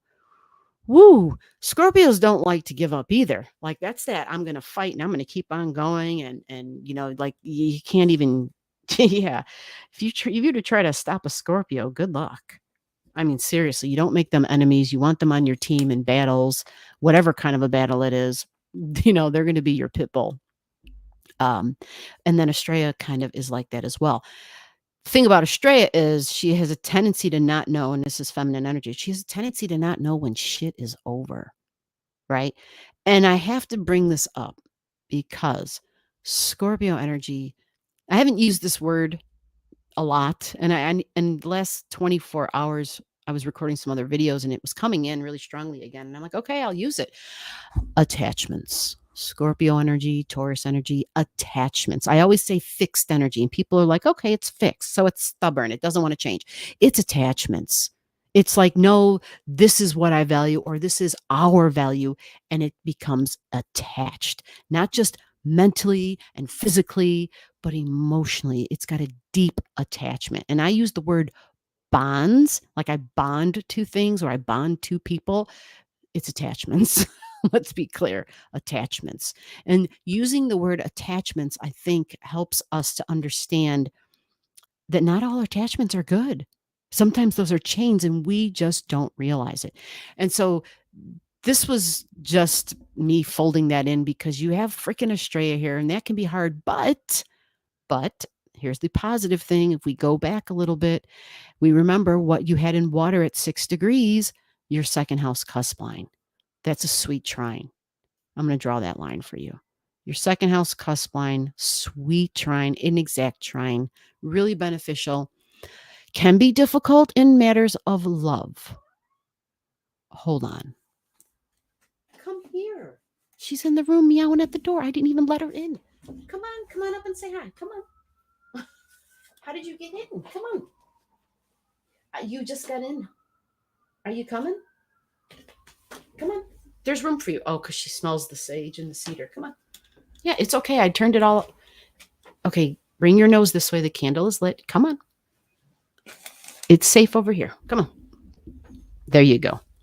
There you go. We got you good. Okay, baby girl. You're all happy now. What was I talking about? Attachments, not knowing when shit is over, and love. So, yeah, we can kind of leave that one there. I think everybody understands that. Your moon. Here's your moon. You are a Virgo moon. Again, you're in the right place. Can't tell you anything more than that. Like any person here in the chat will be like strong Virgo qualities, strong Scorpio qualities, big time here in the star room and on the channel in general. That's kind of what has been drawn to the channel. I mean, yeah, we have Pisces energy and a lot of fiery people, but it seems like the last 3 months, man, Scorpio and Virgo energy has just been like knocked up a whole nother notch. My natal Pluto is in Virgo as well, just like yours is. And so the energy that you are is the energy that you attract. That is a rule. That is a natural law. Like that's just what it is. It's not G's rule. That is just the way it is. So your moon in Virgo means it's going to be a moon represents your emotional securities. God, I think I have to sneeze. Things that emotionally satisfy you, nurturing, how I feel emotionally safe and stable. Fascinating, because my guess, not really a guess, but if somebody has their moon in Virgo, Virgo likes to serve in practical, tangible ways. Virgo is going to be making sure, like, it likes to make sure things are organized and orderly and clean, and food's going to be a big deal, and health care, all going to be a big deal. That will be emotionally satisfying for you. And you're doing it in your 8th house. 8th house, again, more Scorpio, Pluto energy. So this would be especially for those who maybe had been through tragic stuff because it's the 8th house. But this is bonds again, people you're deeply bonded with. Maybe you become deeply bonded with people if there's care that you do for them. Yeah, there's some interesting stuff. What about pets? Pets. Taffy's here. Pets. We did a damn Virgo moon right here, and Taffy shows up. Domestic animals, Virgo energy, domestic pets. I will say also, Virgo, for health, alternative. It's like, you know what? I'm going to make you some chicken soup. You know, we don't need to do the drugs. We're going to try this. Like, we're going to try some alternative stuff. That's Virgo. It wants to try to the most natural, right? It's Earth. It's an Earth sign. Makes sense. And that's the thing. It says, wait a minute, if something that makes sense works, let's do that first, right? Because it's the opposite of Pisces. And Pisces is substances. Pisces is substances. Yep. So you understand, like the healthcare and substances and hospitals and substances and escapism, right? Whoa, that can be tricky. So there can be addictions. I didn't mention that, but here we go. This can be addictions. Absolutely.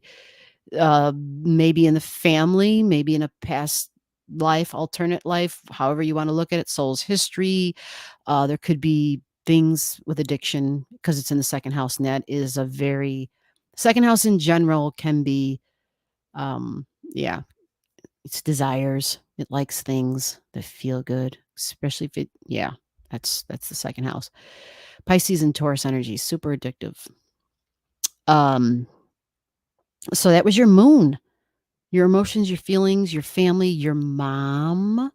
Was your mom very practical, not all about the emotions, but took care of things? Were you close to mom? Like, and if you didn't have a mom, then maybe there was a feminine energy in your life that showed up and you bonded like right away because it's the house of deep bonds. It's here. You even have Juno there at 17. It's 10 degrees away, so it is not within orb. I wouldn't say 10 degrees is within orb. Some might argue with it. Maybe we could argue it because we got Vesta next to it. Vesta's right next to it. Interesting. Maybe. Especially if you have a trine from anything in Earth. All right, let me check the chat because I'm probably going to move on. My mom was a Virgo sun. Tyler, yes, addictions. Yeah. Oh, Eileen got home, guys. Did you see Eileen made it home? Eileen, I hope you have someone helping you out, man. Oh, man. Oh, God, I'm already in pain just thinking about it. Thank God they found it. Oh, oh, God. I'm glad they found it. I broke a small piece of a bone in my ankle, plus a bad sprain. I have a high threshold for pain, so no pain meds. Wow. Okay, Scorpio ascendant, high threshold for pain. Yep. Thank God. I mean, it serves a purpose, right? That's why they're the soldiers. You can shoot them, they're still going to keep on going. Mars. Let's look at your Mars. That's an important thing to look at. Well, your Mercury is important too. I kind of talked about it already because I talked about like the super detective. So, Mars in seventh house. Mars is very physical. It is the body. It does rule the first house. It does rule Scorpio energy too, right? It's co-ruler with Pluto of Scorpio. Being in the seventh house, being in Leo, this is like Leo energy is all about fun. So the seventh house represents your partnerships, personal and professional. Seventh house partnerships. So it can be business partnerships, can be marriage. Okay. This is like entertainment energy, bro. Doing something that's kind of on the entertaining side. Yeah. Fun, laughter, children, right? You know how we laugh and we feel like kids again? Can involve singing or anything creative like performance art in some way, but very physical. So if it's not you, because it's the seventh house that represents your partner, maybe the person that's doing that. Your partner is the one, right? And this is masculine energy, by the way. This is masculine in masculine. And you have your north node here. You have your north. She keeps licking my hand to remind me that I'm supposed to be petting her. To remind me I'm supposed to be petting her, the little munchkin. Like, wake up. I wasn't sleeping. I'm busy. um, so what was I talking about? Your north node? Okay, Taff. Your north node is right there. Let's blow that up for him. There you go. I know you can see that's pixelated and shit now. Your north node is your soul's goals. It's like your future. And it's in Leo energy. So when we have our north node in Leo, every time, if I were to click on the software and read it, they're always talking about you got to be willing to go it alone. Not all the time, but at some point, you got to be willing to go it alone. You got to be willing to find out who you are as an individual and be able to feel confident about who you are and first establish that courage, right? That courage to go it alone. And then, like, what is it about you that people find unique? How do you express? How do you radiate and shine? What is it about you where, like, people talk to you and you're like, that's that Tyler guy, you know, like that's that north node. So it just wants you to find that and to understand that, yeah, there's a time to be with the group, right? Because we know your south node is in group energy, so we already know that you already know how to do that. Our north node represents represents um it represents like skills, but gifts that we haven't quite opened yet. They're there, they're waiting to be opened. They're waiting to be open. Oh, I hear you. What's going on with that? She's over here giving me she does this thing where she'll like breathe out of her mouth and her nose, like she's just disgusted or something. So during this life, you are on a quest to develop your inner strength. For this reason, stay away from that wire. For this reason, you may find that you experience times of loneliness because circumstances have forced you to face life on your own. It says there might be times where you feel sorry for yourself. It's important that you learn to stand on your own 2 feet, having fun and avoiding responsibilities will seem seductive, but yours is the path to a creative form of self expression. Now, the tricky thing is that this is in your seventh house. And again, when I talk about your seventh house, I'm talking about your partner. talking about your partners. So how is your north node mixed in with a partner somehow? It is. It just shows it right there. It is. It just is. So it might not feel like you're going alone so much all the time, right? It might be like you might even need some wiggle room sometime. You might have to at one point, because the alone part and finding what that creative, like how you are creative by yourself, is a key. It really is key to that north node, and that is one of the soul's goals.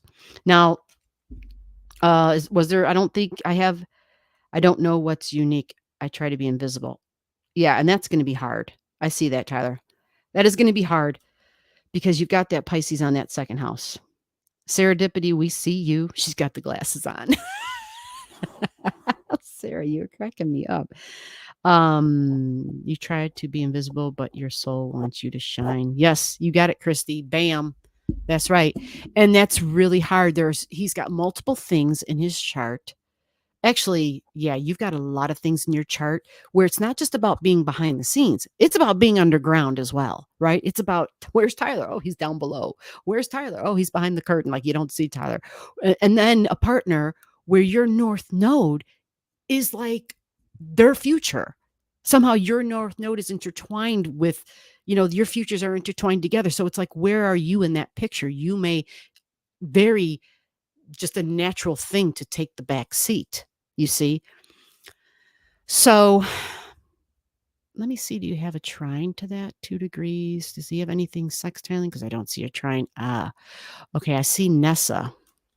Tyler, you mentioned this before. So I'm going to bring this up and then I'm going to stop there and we'll do the rest. We'll do more on another time just so I know I got some other people. Let me grab purple. Sure. Why not? You have Nessa right here. And you mentioned this. I saw a comment that you made and you said something about Nessa. And you're right. Because I remember the comment was something about family. And you're right. You're spot on. You got Nessa in the 4th house, bro. So what that tells me with Nessa in the 4th house, I don't know why I'm calling people bro tonight. That's just like really weird, but I am. That Nessa, it's a sextile to Chiron's to Chiron, to Tyler's north node. Your Nessa is actually at 1 degrees. It is 043, so that's considered an extreme degree. Because it's at 0 and it's 43 minutes, anytime the minutes are over 30, we can round up because the minutes stop at 60, right? Once we get to 60, it goes to the next degree.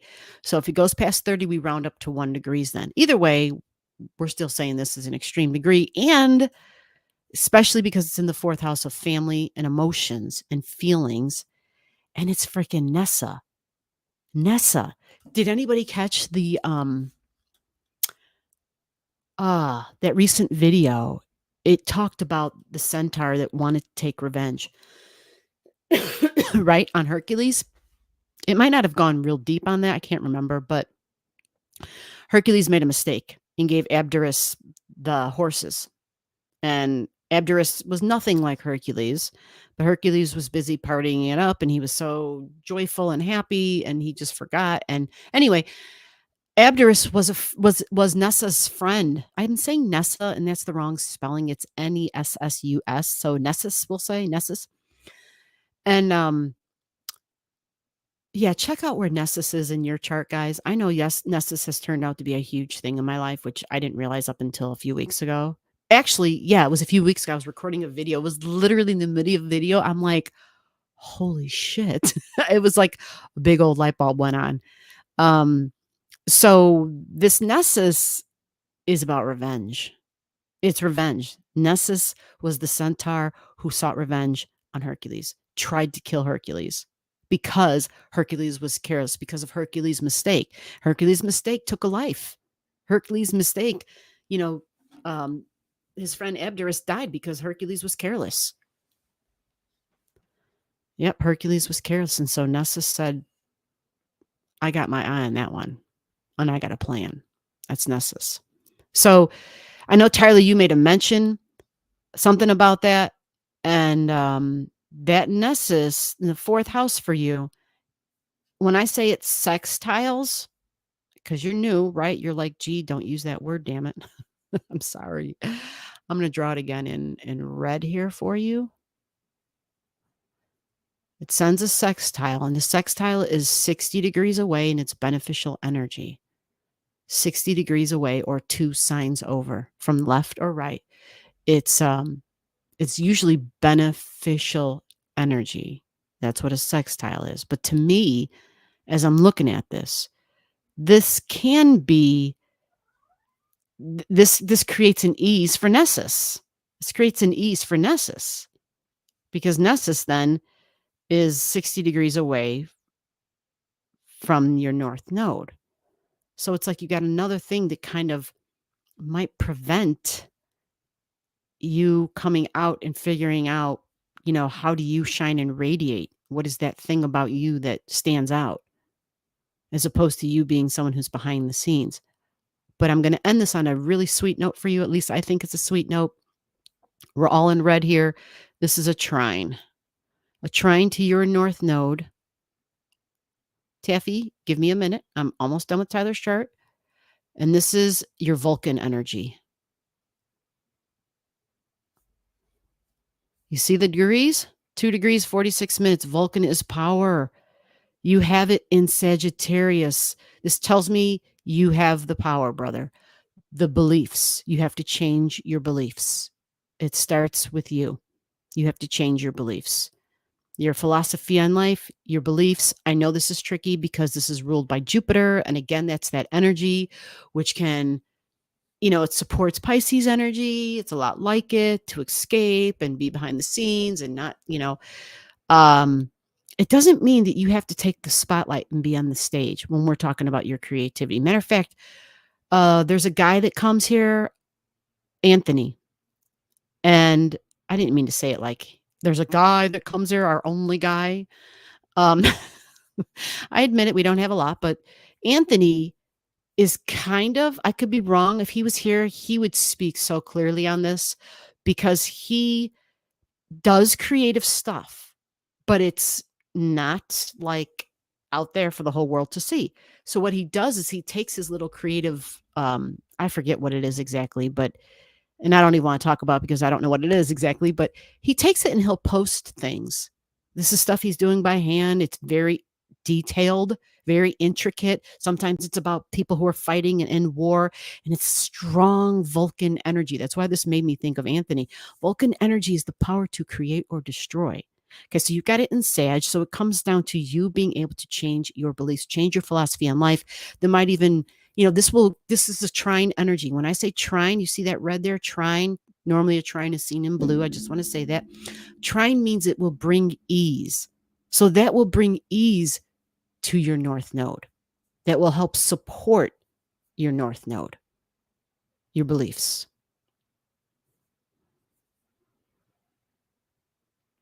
Yep. And that's that.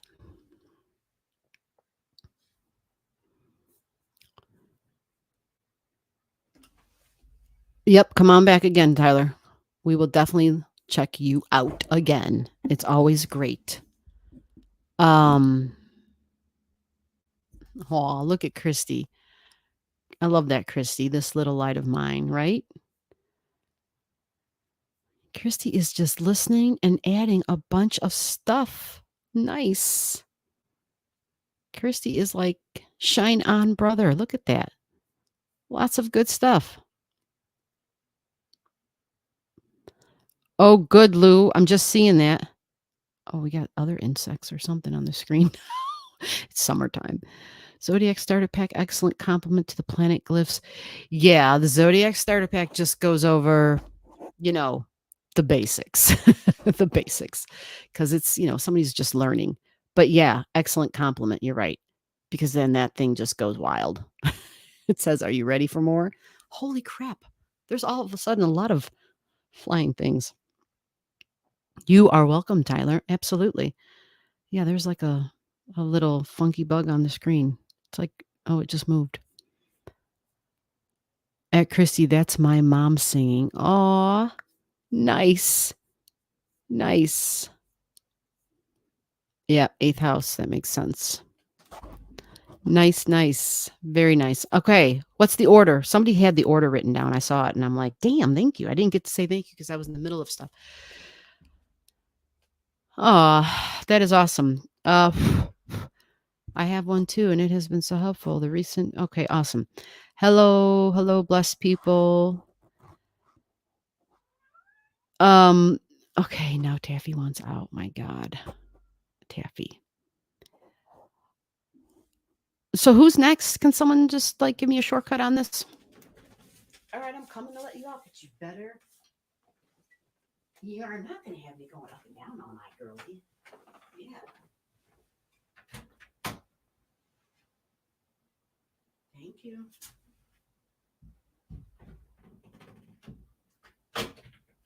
I went too far back into the damn chat there.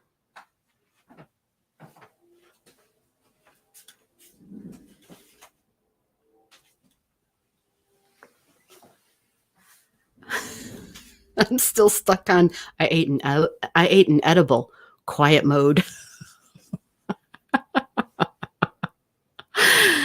Oh, that's just so damn funny. Who is next? Can someone tell me where am I going?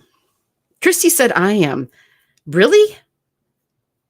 Is Christy next? Is that accurate? I'm not saying you're lying or anything. Like I just don't know. I saw a whole bunch of Penny. I don't even know if I got to say hello to you, Penny. What is up? I'm so sorry. Janine. Oh my God, I'm seeing people I didn't see. Janine Stokes is in the house. Penny Hudson, and I got some sort of a flying thing on the screen, and it's like, get. Gemini rising is here. Get. You little thing. You little. Christy said, "Can I talk?" Christy's burning to talk, guys. We know that. Christy needs to talk. You are welcome, Tyler. No problem. So, Lou, I think I saw that somebody was keeping track. Somebody was saying who was next.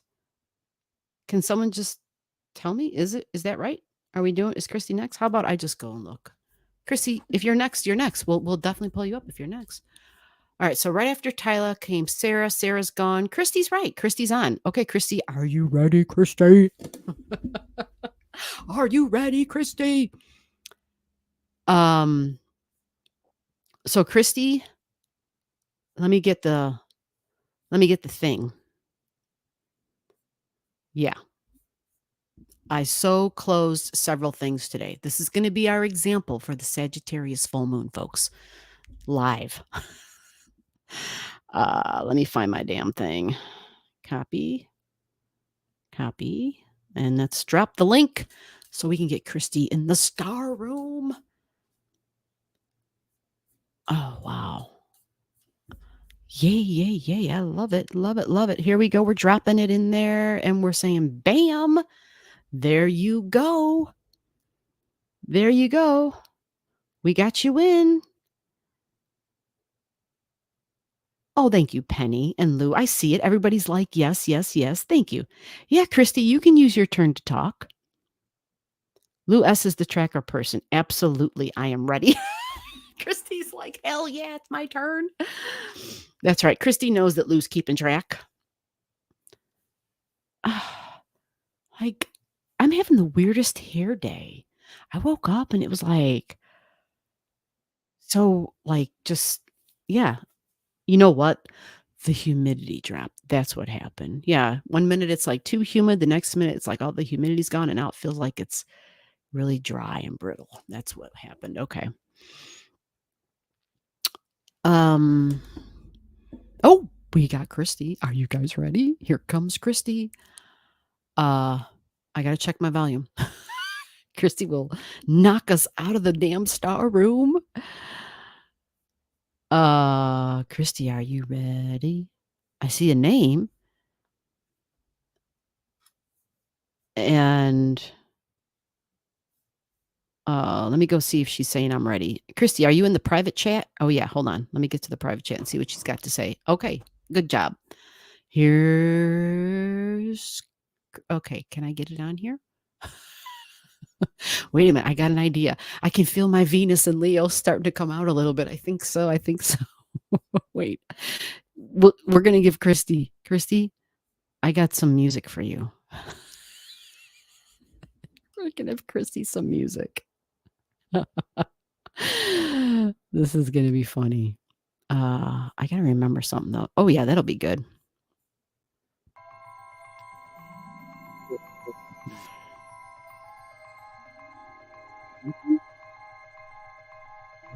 That's the wrong music.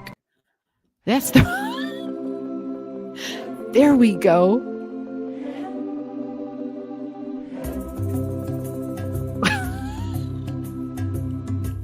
Are you there?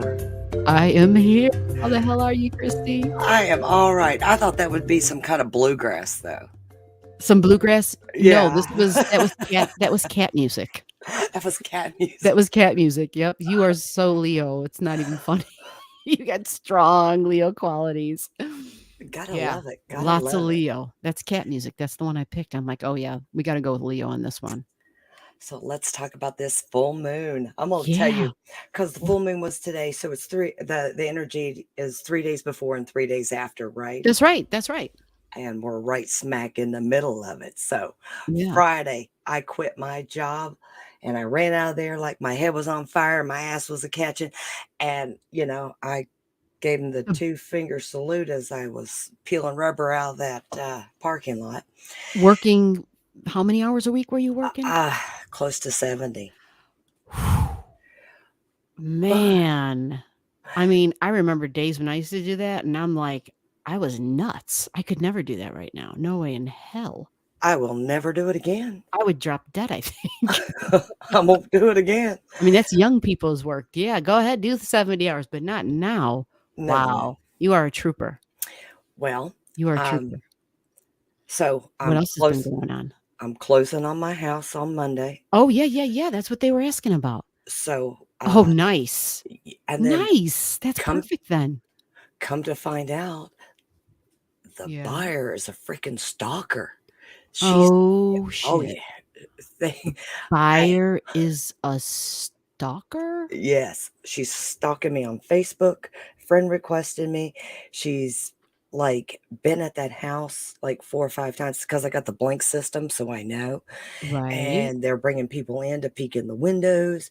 And then I had to tell my real estate agent to tell her she's got this fabulous dream and she's on the eve of it. And I understand that, but I'm writing my final chapter and closing the book on my vision. Give me some privacy. And she drove by 6 times between 7 o'clock this morning and 2 o'clock this afternoon. What? So when I give these keys to her, she may be local. Yeah, like no, I don't mean local as in crazy. I mean like locally. She lives locally or something, and just like, oh, let's just drive by. Oh, so she does. She is local. She's like 2 miles away.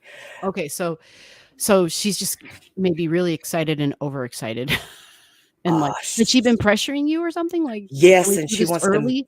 Yes, she tried to get it done early and stuff, and I was just like, you know what, I've got to wind down. Right. And it's really hard for me to do anyway. Yeah, but I was wanting to close my books.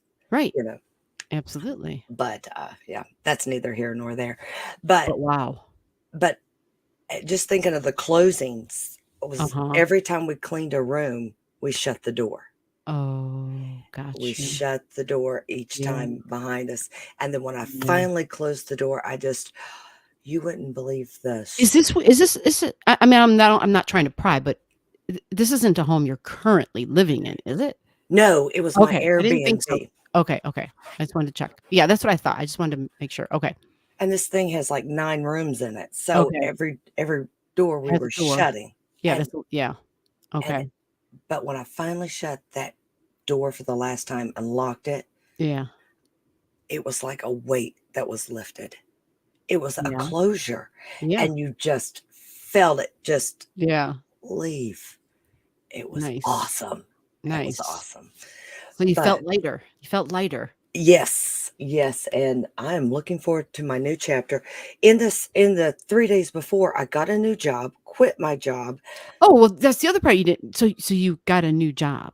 Yeah, I got a new job, That quit makes my sense. job, You had the new closed. job before you quit. Okay. Yeah. Well, Yeah. I closed on the house, so I wouldn't have needed that 70-hour-a-week job anyway. Yeah. But it's almost like I closed a a complete chapter. And Mhm. then Friday, when I quit the job, I seen 3 people that I haven't seen in like a millennia, you know, just all from the past. So it was like somebody or the universe telling me, this is the end of your chapter. This is the Yeah. end. It was just Yeah. weird. Yeah. I've been hearing other people say things too, as far as like just kind of reflecting on the past, which is typical, I guess, with a full moon. But there's something about this Sagittarius one where it's not about regret. Mm-mm. It doesn't feel like that at all. It's more about like, yeah, baby, like it's like turning a corner. Yeah. It's like turning a corner. And so it has like a I mean, I'm sure there are some like Eileen, of course, who who are like, yeah, I've turned a corner, all right. I turned a corner and hit the ground. Holy shit. So I feel so bad for her, but yeah, she is such a Wonder Woman. such a trooper, right? Can you Hmm. imagine starting your summer off and most people are making plans for summer, like, oh yeah, we're gonna go do this and that. And then it's like that. Holy crap. Thank God she's got a high threshold for pain. My God. And thank God they found the break. I know. I Adina mean, asked me, she said, did you give them your middle finger? I gave them both of them. It was out the driver's side door window. well, that is nice because we have been going over your chart, a couple of times, and yeah, you've been here, and it's all been about, holy crap, I need a better gig. Like Well, you've been on that search. well, it when I first contacted you, I was at my lowest of lows, Yeah, and you said, "Wait till June. Wait till the end of May, yeah, beginning of that's when June." that's when things stabilize. Yeah, yeah, And oh my gosh, it well, happened. yeah, like last weekend, Yeah. I actually did my like a wedding and DJ'd probably for my last time, so I was closing that door. Wait a minute, you DJ weddings too? I Well, thought you were the goddamn party. I knew well, you were. I I knew you were married the goddamn party. I did the Sounds like I I did the actual marriage ceremony. Oh, that's right, you marry so let me get this straight. You marry them, and then you DJ for them. Heck yeah. I I do it all, baby. Are you guys listening to this? That is so inspiring. I would never think of that. Like, that is you are like Wonder Woman. Well, well, I You take marry off my them, and then robes who the and hell then wouldn't hire you? You can marry them and supply the music. Holy shit. well, I ran a wedding chapel, so I had it all. It was like a country Vegas. Wow. Wow. Yeah. Wow. Out here in West Virginia, we had people from New York, Mississippi, Georgia, Florida during COVID come Wow. up to get married. I did it all. Wow. You weren't joking. No, no, I Shit. do it all. Holy shit. But then I thought, Damn. Well, I'm gonna everyone is saying congratulations. that's Although Eileen's awesome. saying that she needs an edible. Well, yeah. She said, "I'm serious." "Eileen, you don't have any edibles, girl? You should have or at least some cannabis oil, shit." But Like, just on a regular in the home, regardless, like always. plantain, plantain, I know it grows everywhere. Make a poultice. And that's gonna lead me Plantain? plantain, and it grows in your grass. People call it a weed, but it I'm does thinking wonders. bananas when you're saying No, it's that's what I can't think that's of why I was the like, "Plantain?" I can't think of the name. So it grows and you could Make a and it's good poultice for out of it. pain? Yes, it's good for everything, and that's Well, gonna where I'm at, marijuana's legal, so we can literally grow marijuana. Like, but then we could yeah, anyway, if you get crafty, you can make your own cannabis oil, but there's a lot of steps to that. oh, yeah, that's distilling and all kinds of stuff. Yeah, I mean, there's a lot of steps to it. But But that segues into I wasn't going to do any other Wow. businesses, and I was just going to take the summer off. And Yeah. then the universe said, smacked me in the head with something else. Yeah, so I wanna know about the new job. Oh, the new job. Yeah. It's in property management, but I'm taking a step back. So Okay. I'm going to be an assistant rather than a Okay. property manager. So Okay. I'm going to go to work 9 to 5 and have 2 days off, and I'll be Right, fine. have a little bit normal. Right, I'll yeah. have a life. Yeah. I mean, and that goes a long way.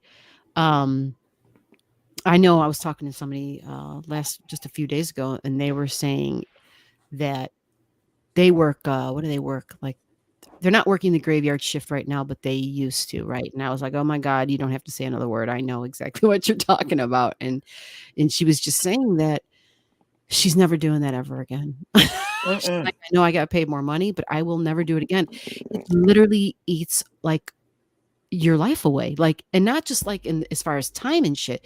There's something about the way our rhythm works where unless that shift is for you, it's like a part of you almost dies being on that shift.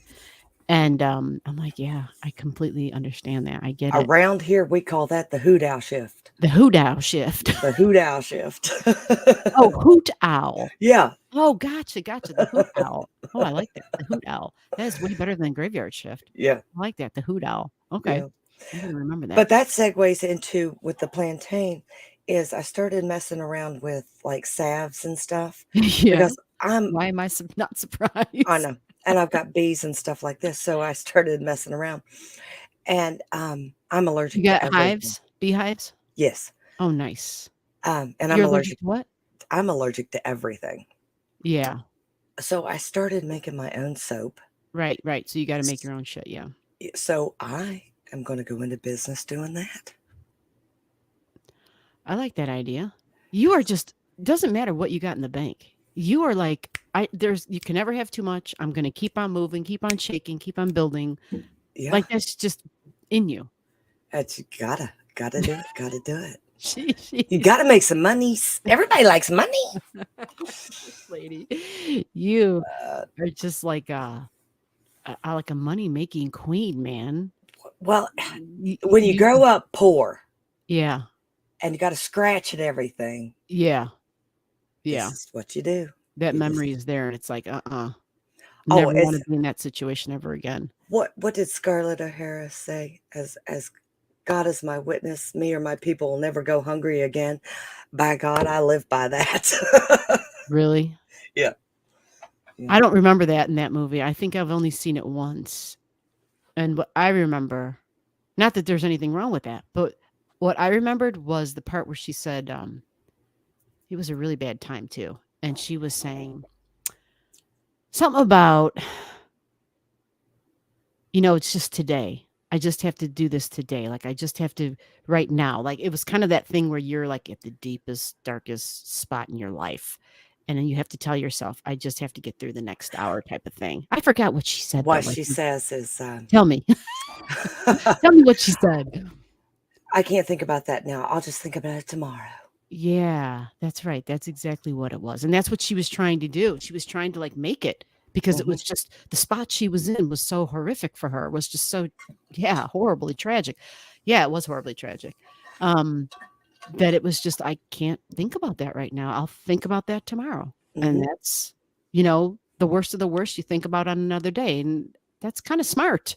Yeah. It tells you to like, yeah, everybody's got bad shit. Like, just don't focus on that bad shit. Think about it tomorrow. Yeah. Yeah, only focus on the moment because that's all you got, really. Wow. Well, I am really happy to hear about your good news. I am really happy to hear about the house is going to close. It's happening Monday, and you got a buyer. Yeah, where it seems like this is a done deal Yeah. I because you're knew the she, seller. yeah. So Well, she's already signed her part Friday. right, right, right. And So so that sounds really good. I'm so happy to hear I that for couldn't have you. made And you it got rid through. of the job, 70 hours a week. Like, that's a huge, huge thing. Thank gosh. I mean, that's so God, what a trooper, man. I can't even imagine. But gee, I got to tell you, Yeah. I honestly could not have made it through this couple months, this last 3 months, without being here in the storeroom and your guidance. So Well, I appreciate everything you that you are do. welcome. I appreciate you coming and just being real and just throwing it out there. Like whoever you are, no apologies. This is it. This is who I am. Mm-hmm. And that's wonderful. I think more of us need to kind of have a little bit of that where we don't feel like we have to apologize because we're either for what we're focusing on, No, that's just especially women, especially women. My well, gosh. well, you're a businesswoman because this is what you're doing and this is your business, and um you you're helping empower, and I'm not going to exclude the men folk in this, but No, no, no. Everybody's included, but I'm going to say it. We're in a patriarch society globally. yes. And so this means the woman is kind of hidden. That's what Hmm. patriarch is. The matriarch, it's when we're equal. Right. It's not saying men suck goodbye, you're out the window, you're Right. gone, you don't matter. It's saying no, now we're equal. And that's what we're trying to establish here. And I think that's important. Like But really important. I think that you empower us women. Good. And I hope that all the women in the room um, agree with me, because this astrology thing, it's really empowering. It validates people. It sure does. Yeah. And It find what validates your past, your present, your future. it No makes you, apologies. yeah, and it makes you realize, You're not crazy. yeah, and what you've went through, and you can look back on your chart and go, that's why I Yes. did the way this is why Yes. I did what I did. Yes. Yep. The influences you were under. Absolutely. Right. And the choices you Absolutely. had. And Yeah. sometimes you don't have a choice. You just got to pull up your boots and walk on. Mhm. So, all y'all Mhm. strong women out there, keep on going, because Mhm. this is great. This is great. And Mhm. you do a great service for us. So thank you, G. You are welcome, and I'm grateful for your just your uplifting words for me and for the channel and for all the people here in the Star Room. You've Well, been a us part of the community. You're not one that just jumps in for 10, 15 minutes and then disappears. And that means a lot. well You've us invested your time here. well, us girl folks got to stick together. Absolutely. Absolutely. We just Absolutely. So, yeah, we got people in the chat saying you're amazing. You need to see Oh, Carol Burnett's Gone Went with the Wind. I seen that. That's hysterical. I did see that. My dad was a big Carol Burnett fan when we were kids, and that was funny as hell. She it was funny as hell. Solace says you're not far from me. I don't know if she's talking to you though. How would she know where you're from? Did you say where you were from? um, Maybe I'm she's from talking to somebody else. She might be, but I'm from West Virginia. So, hey, if you're in the area, stop on by. I'll pour you a cup of tea or a cup of coffee, whatever you want, and I'll sit She's and talk. from where her mother taught her, I'm the one pulling the stove down the road. Yes, yes. I Now that drag a is shit. drag a stove down the road. Dragging the stove down the road. Yes. Holy shit. That visual, stoves don't have wheels. They got No. feet. And if you're Yeah. pulling that damn thing down the road, you are the one pulling the damn sled. And pulling the sled is too simple. Yeah. Now that at She least got rails on it. The yeah, stove. she is pulling the stove down the road. Mm, Damn. mm. That now those are words from some women that nobody knows anything about, but damn, we need to know the names of those women that say those kinds of words. Yeah. Seriously. What's your mother's first name? Edna. Edna. That Yeah. is such one of those old school, I was talking about the old school stuff tonight when we were Hmm. talking about the What's My Line crap, that Yeah. show. That's when people were born. Like, yeah, Edith, Edna, right? Like all those Hmm. names where it was just like simple, but yet just like this is who I am. I don't know. There's something about simplicity that's always My appealed to my me. mom is my best friend. I took my one syllable name and I narrowed it down to just the letter G. About simplicity. My mom's my best friend. She's Nice. 71 years old and can outwork me under the table. Damn. And she just had breast cancer surgery. And this Wow. woman, she had 9 Wow. kids, and Wow. yeah, she's my bestie. Wow. Have you ever seen her chart? No. no matter. Damn, would you ever wanna see her chart? Because I would like to see her chart. Yeah, Not we don't gotta do it tonight, but no. get her digits to me, and we don't have to even have her name on it, and but yeah, a woman like that, I think a lot of people would like, that's amazing. Just She's amazing. got she's a Taurus, I know, but I know she's got Leo energy. She she is hysterical. She Yeah. will have you pee in your pants, and literally I have. And then she makes fun of me for it. But and then One I tough laugh some lady. more. But One tough lady. yeah, she's awesome. Alright, well, get her numbers, get her digits to me whenever it's convenient for you, because, yeah, I would definitely like to see her chart. You got Be it. an interesting chart read. And thank you again. Thank you, Christy. Thank you for your time and your awesome words and for sharing your life with us here on the Star Room. Well, I appreciate you. You are welcome. All right, I'm Stay out. strong, sister. Bye. Bye-bye. Wow. Did y'all hear her mother can outwork her? This is a woman who works 71 hours a week or who just did work 71 hours a week, and her mother can still outwork her. Holy shit. Damn. Damn. Oh, somebody said, "Can I ask a question?" We got some new names in here tonight. Janie Garza. I know we're like all over the place, right? Hold on, Janie. We're gonna get to you, Janie. You need to see Carol Burnett's. Oh, Janie got on the screen with that one. I didn't realize that was Janie. I'm sorry. I just saw your comment and I threw it up there. I didn't even say hello. Hello, Janie.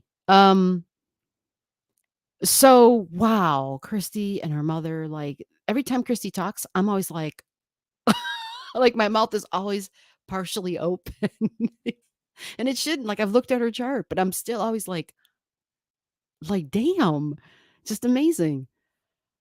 She marries people and is also the DJ. Like that just it's, she's one smart lady. Um so yeah, Janie, we're gonna get to you.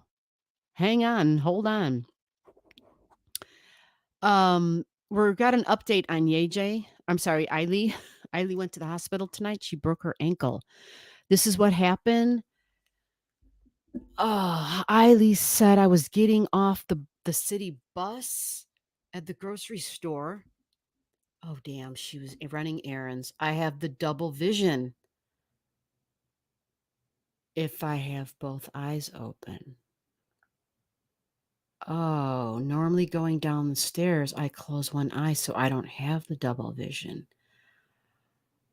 Oh, damn, Eiley. Oh. Then she said there was a slow person in front of me and was worried about bumping into him with my bad depth perception. And then the right foot hit the curb and I rolled it. Ah. Ah. Damn. Yes, just take care, right?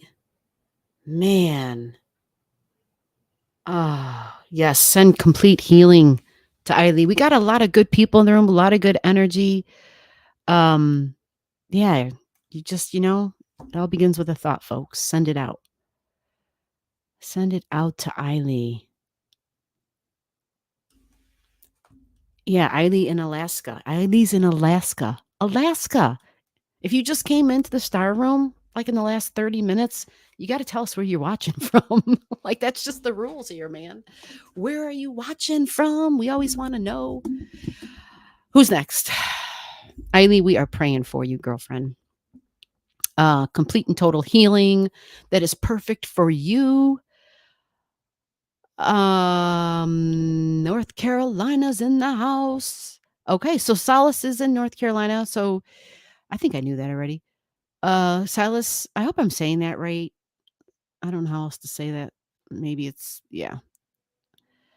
Says, this is just what we needed to hear, Christy. That is exactly what they needed to hear.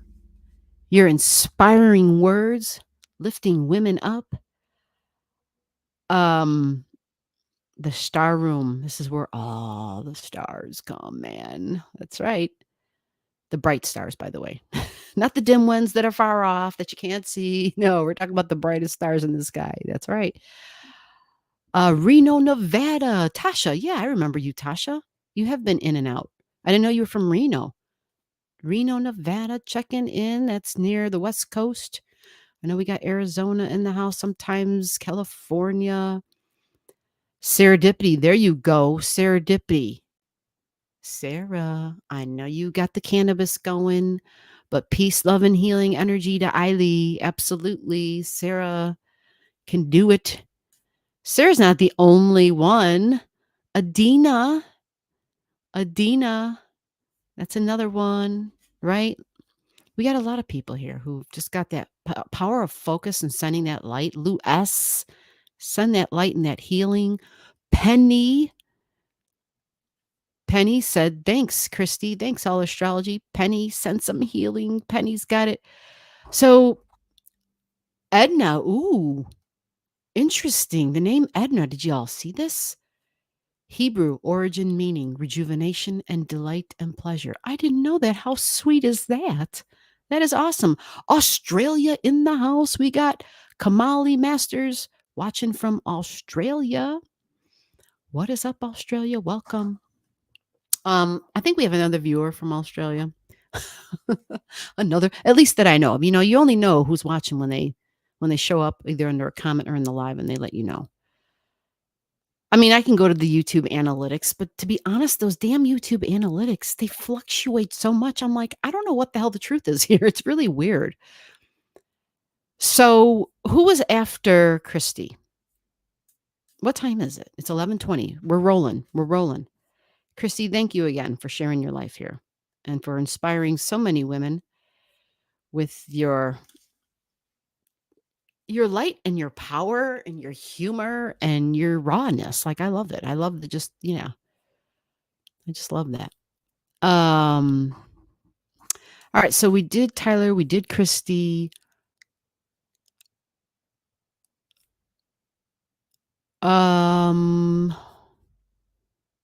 So that I'm correct, I think I see a name here that came after Tyler.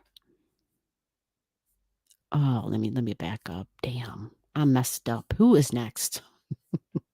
Hold on, let me go to the chat on the phone. Someone's probably going to tell me. Yeah, Tasha, I see your question to Penny. You're right. Penny is in, I think Penny might be in Nevada too. Tasha, how the hell did you know that? Oh, maybe Penny already told you she was in Nevada. Adina said, I'm in the house. Yeah, Penny and Adina, we got you. Okay, up next, Eiley, and then Donnie. Oh, perfect, Lou. Perfect. Eiley, are you still here? Are you conscious? Have you taken a pill? If I'm next, send me a link. Oh, she wants to talk. Okay, she's going to use hers to talk. All right. So this is Eiley who just told her story. Literally got the broken ankle literally like 3 hours ago on this full moon. Now remember, folks, Mercury transportation conjunct Uranus. Uranus rules Aquarius. That's the ankle area, right? Yeah, I know. She just told us that story too. Daphne, I don't know if I said hi to you. Gemini rising. I see you peeking out there somewhere. And Desperate Fabulosa. That's Paula. Paula, you're watching from Brazil. Brazil in the star room. Okay, so I just dropped the link for you, Eiley. I don't know if you found it. Let me go find. I just put this thing up here. I got to get it off somehow. Can I find out where the damn. Oh, shit. There it is. Okay. So I know, right, Adina? Christy was DJing. Can you believe that shit? She might have said that before, but that just made me laugh so hard. So Janie, you said, can I ask a question? Yeah, you can ask a question. If it has to do with your chart, though, there's an order to it. But there are lots of folks here in the chat that you may throw the question out to, or if it's a question I can answer just like that right now without looking at your chart at this moment, then you can ask away.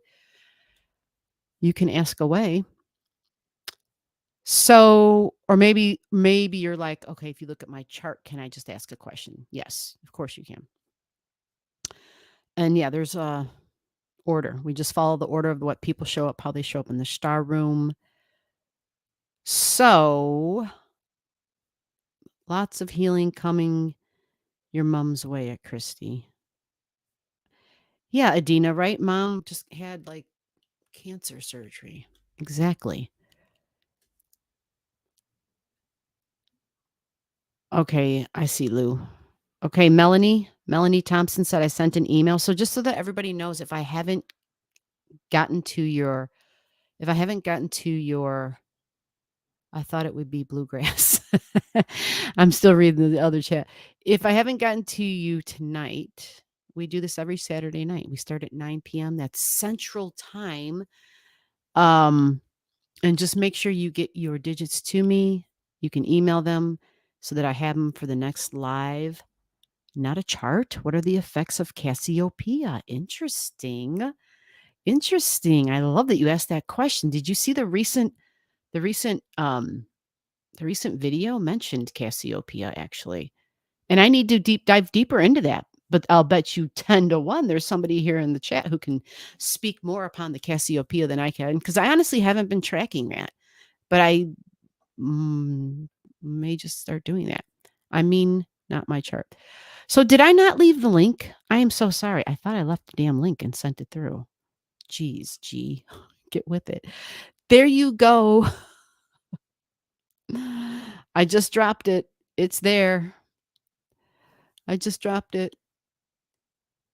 That is for the StreamYard link is for Eiley because she is up next. If you grab the link and you are not up next, I will not click on you, just so you know. Because we have a little bit of an order. So, oh, no problem. I missed Christy. It's 2:21 in Australia. Damn. Oh, I'm sorry. It's PM. It's 2 in the afternoon. Okay. I mean, right? That's a normal time, right? Mountains above Reno. Up in the mountains. Yeah, she's up in the mountains. Ask her how much snow she shoveled. Holy shit. I mean, a lot of people got a lot of snow. This woman was constantly shoveling. It was crazy. All right. So, Eiley, I left the link and it's in the StreamYard chat. I don't know if you're seeing it, Eiley. So Eiley's going to get on the screen and I'm going to go find her chart then while she's going to jump on the screen so we can see about this broken ankle situation that she suffered today. Not fun. Not fun at all. I mean, a broken ankle, if everything heals beautifully, and we're just going to say, yes, it's going to heal beautifully. Beautifully and perfectly for you. That the timeline on that, I don't know. I don't know what the timeline is for the healing. Like, oh, I hear somebody here. I think she's here. Let me go look. I heard a noise. Oh, yeah, it says that Eiley is here. Eiley, are you ready?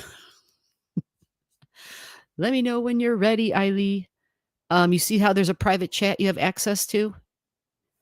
Because I'm not seeing a face, and you don't have to have your face on the stream. You can just come on and we can hear your voice, so you don't have to type stuff in. But you let me know when you're ready. Might have been an internet issue. She disappeared from the chat for a second there. So I'm going to pull her chart up. Yes, I am. I know, right? Wow. Hello, Australia. Yeah, that's the beautiful thing about we get people from all over the world. South Africa, Romania, United Kingdom, South America, Germany. So, Eiley, does that mean you're ready? I'm seeing Let me know when you're ready in that private chat. You see the private chat? You can message me. I don't know what I just did. Yeah, okay. I think I just did it. Okay. Alaska. Yeah, Alaska. I know, right? It's like streams. It's just crazy. Okay, Eiley. Let me see what she's saying. She's going to say that she's ready. Okay, Eiley is saying she is ready. So while she's talking, I'm going to look for her chart because I still don't have it up. All right, Eiley, we're going to put you through here right now. I should have had the theme song for you, Eiley. I didn't have a theme song. I'm not sure what you would use. Oh my I don't know gosh. either, actually. I was thinking like some, like, I don't know, like Wonder Woman shit. Like, I can find like a Wonder Woman theme or something, like a superhero theme music or some shit. Like, that might work. Yeah, that might work. Yeah. I like that idea. Yeah, I know you don't think you're a superwoman, but girl, we've seen your chart. We've heard your life story. You're a superwoman, okay? Today was insane. I couldn't Yeah, believe that. I mean, yeah, I'm just like, I'm going to the store to buy potato chips for a potluck tomorrow. yeah, And I was on a city bus yeah. and I went to step off and I have double vision. And so Right. with both eyes Mhm. open. So normally I close an eye when I'm stepping off. Oh my Anyways, gosh. there was a slow guy in front of me, so I was more worried about bumping into him, and I wasn't looking down. And I stepped off and rolled my ankle, and, and I'm just like, this Damn. is just insane. So, when that happened, what was the next thing that happened? Like, was there somebody there that Oh yeah, called? well, I was a little bit pissed. Um, at, Well, at one like, point, well, did an ambulance show up and then were you taken to the hospital? okay, this was so. I mean, if you don't wanna talk about that's okay, but we're talking about, so No, I'm no, no, asking. it's fine. Okay.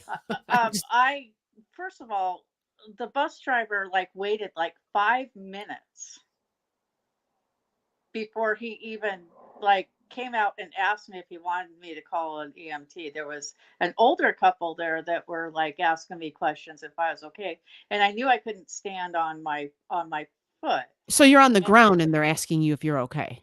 yeah, Is that what you're telling me? yeah, You're on the ground. yeah. I know. It's Holy it's shit. B it's Like, if BS. she And was so okay, fine. she would have popped right back up and been like, "I got it. I'm all good. This is just Meanwhile, a weird." there's like Holy a shit.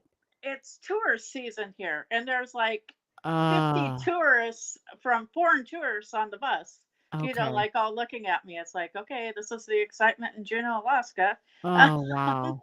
Anyways, and so finally he comes out and he's like, do you want me to call an EMT? And I'm like, well, I can't stand, and I couldn't think off the top of my head anybody that could get me in there. So he did. Okay, And good. Yeah, yeah, that's what I wanted to know, like, how did that part go? Did someone actually, take my care of aunt that and for you? uncle, who are like 80 years old, Right, right. they came and got me, and the EMT showed up, and instead of getting in the ambulance and having them take me, they helped me get into my aunt and uncle's car, and then Okay, when we got to the ER, they got me out. okay.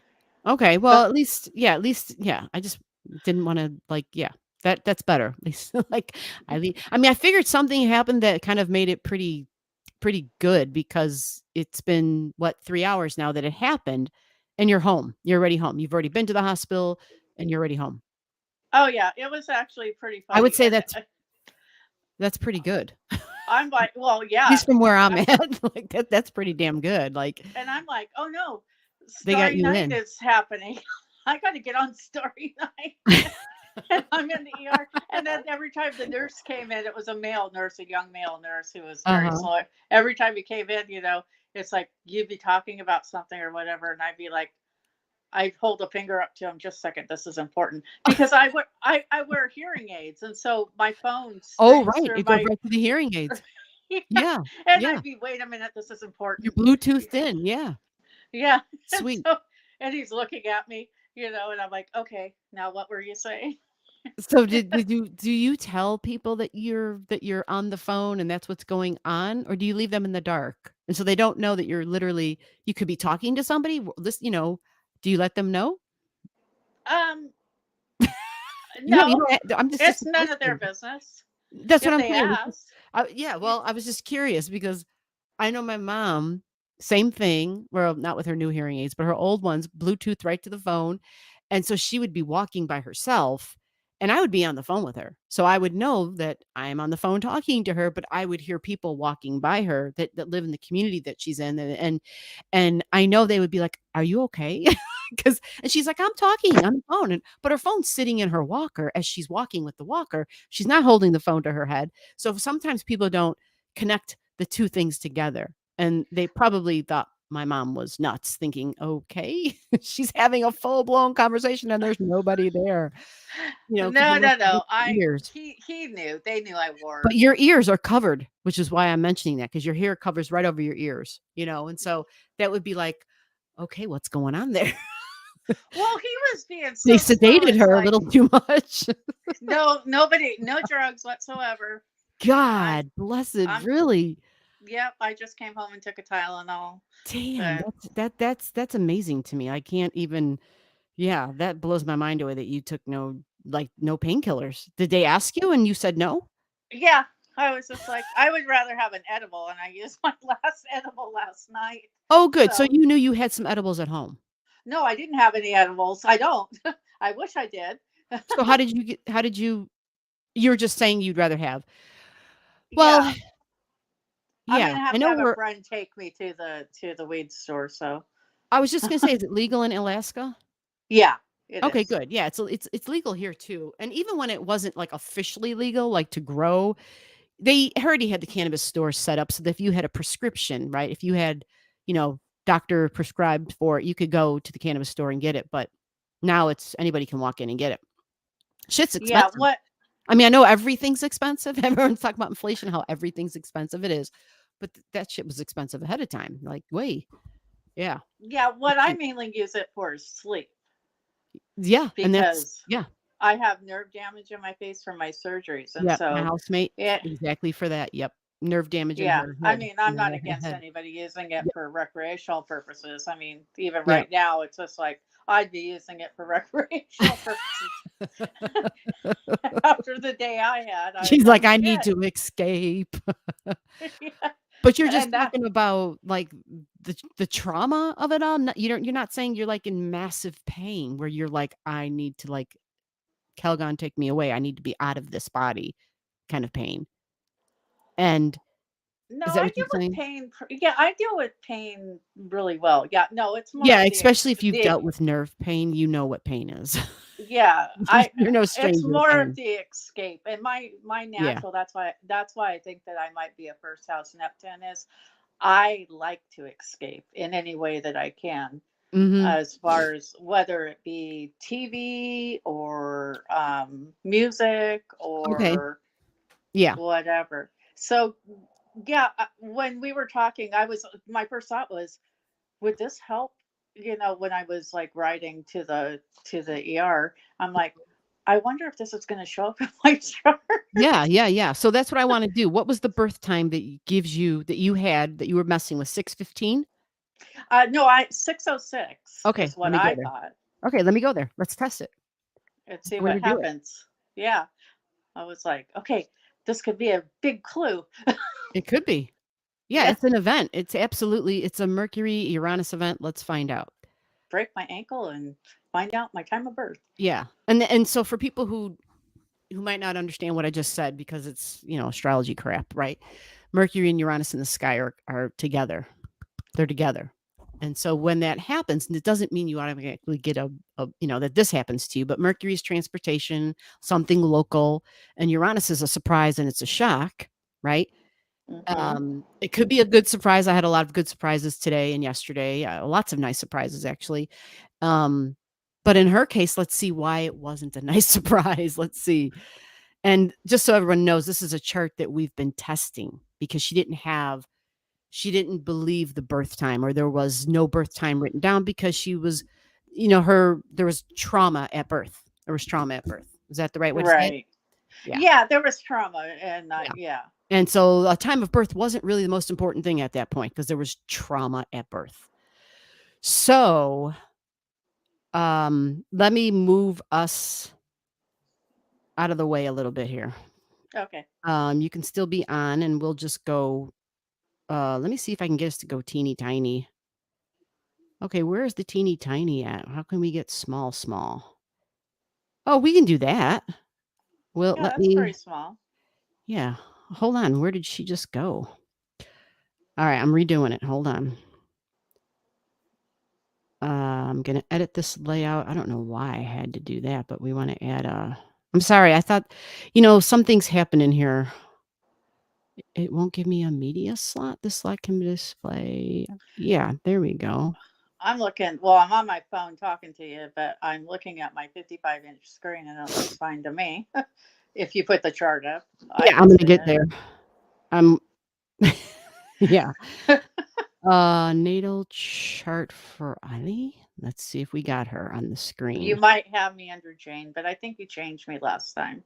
How about that? Can you see it? Yep, I can see it. Okay, sweet. It's kind of small, kind of hard to see. Holy shit. You can zoom How in about that? too. Okay, let me get that name off of there because then Hey, uh there we go. oh, Donna. Oh my god, am I seeing things? Am I seeing stars? Donna is in the star room. Donna, I hope you're doing well. I had to say hello real quick. I saw your name as I was flipping through. All right, so here we go. Eileen's chart, and remember, we're really using this event to test her birth time. So we're going to see why this would be a thing. Now, with this birth time, I can't draw on this. Well, yeah, I can actually. Let me do this. Let me do this so that I can draw on it so that it looks, because we know where Mercury is, we know where Uranus is. Mm-hmm. Yeah, let me try to cheat. And the CT scan showed that it was mostly, I mean, it's mostly a sprain. I just had a little chip of a bone that broke I off. can't, I am so glad that I'm really impressed. Like, you got a CT scan and they did that and they found it and they saw it. Like, my housemate, Uh-huh. she walked around, I forget how many months it was, and they told her that there was nothing wrong. And she kept hopping and skipping, and they kept sending her to PT, and nothing was getting better, and the swelling kept, yeah. And then finally got to see a specialist because nobody could find anything wrong. Finally saw a specialist, and voila, there was a very small piece of bone. Yeah. But everyone kept telling her, "Oh, there's nothing wrong." Yeah, I was glad they could see it too. Yeah. I was worried it was like more of a major break. My dad actually, he broke his ankle last year. And I was like, oh no, like father, like daughter. Oh, that wouldn't be good. Okay, so No. the chart of the moment. Well, it's not the chart of the moment. This is her chart, the chart that she's going to test. So this places her ascendant, I'm sorry, her midheaven at 15 degrees. And I'm pointing that out because her natal Uranus is at 1551. All right. And it's in Virgo, right? Her ascendant now becomes 1848 in Scorpio. And then that puts her Neptune, hospitals, institutions, right, in her first house. And she was talking about how she likes to escape. It's in her first house. And so she feels strongly that this is her right birth time. So now the planets up in the sky, right? We got Mercury and we have Uranus both in Taurus. So we have to find her Taurus energy. So her Taurus energy, let me switch up the color real quick just so that we got people who can see this. Taurus energy is over here in the red, right? And not going to cooperate. That's fine. Uh-huh. So that would put Uranus over here at like 20 degrees. Uranus, Right. we're going to draw it in. Uranus would be here at 20 degrees. And I'm putting it in front of her Venus. And this is hard with her chart and the way it shows up on this software because it shows us that her fourth house cusp line is here. So you see her her sixth house cusp line. It begins at 429, her sixth house cusp line. So her health is a thing, right? Right. And this means that Uranus is getting closer to your Venus and your North Node, because those are at 24. Uranus being at 20, and then Mercury showing up and getting close to Uranus, being conjunct, being right next to Uranus. So this keeps them, these actually flow into your 7th house. Now, I know it looks confusing on the chart, folks, but remember, how do we know where a house cusp line begins? We got to actually find that house cusp line. And hers begins at 18 degrees of Taurus. So that means anything that's over 1848 in Taurus is in her 7th house, even though the chart had only so much space to do this. So it had to ram it in, and that's how it showed up. So this means that Uranus and Mercury are in your 7th house in this chart. So that wouldn't work. Well, let's hold on and let's see. Let's back this up and let's take a peek. Let's see what it aspects, right? Right. Okay, so what I do see is that fixed energy for you and the squares, right? Typically, you want to think we're going to see a square when something happens, stress and Right. tension. So we know Aquarius is fixed. We know Leo is fixed. We know those create square and stress and tension. Right. We also know that your Neptune at 1948 is receiving an opposition from Mercury, right? Right. Mercury's like at 19, I think, even right now. Even though Uranus is already at, it is solid at 20 degrees already over here. Oh, my phone Right. shut down. Crap. Okay. All right. Well, it's 15 minutes to go. I'll be able to read from the thing. I'll just be okay. So let's see how that works out. That puts Mercury and Uranus in your 7th, opposing your Neptune. Well, first of all, your ascendant, your Neptune, and your south node. Now, for a square, you have white moon Lilith and black moon Lilith, but they're already at 1738. And if I were to go and pull back the time, Uranus is far. Uranus passed that months ago. Right. Uranus is already at 20.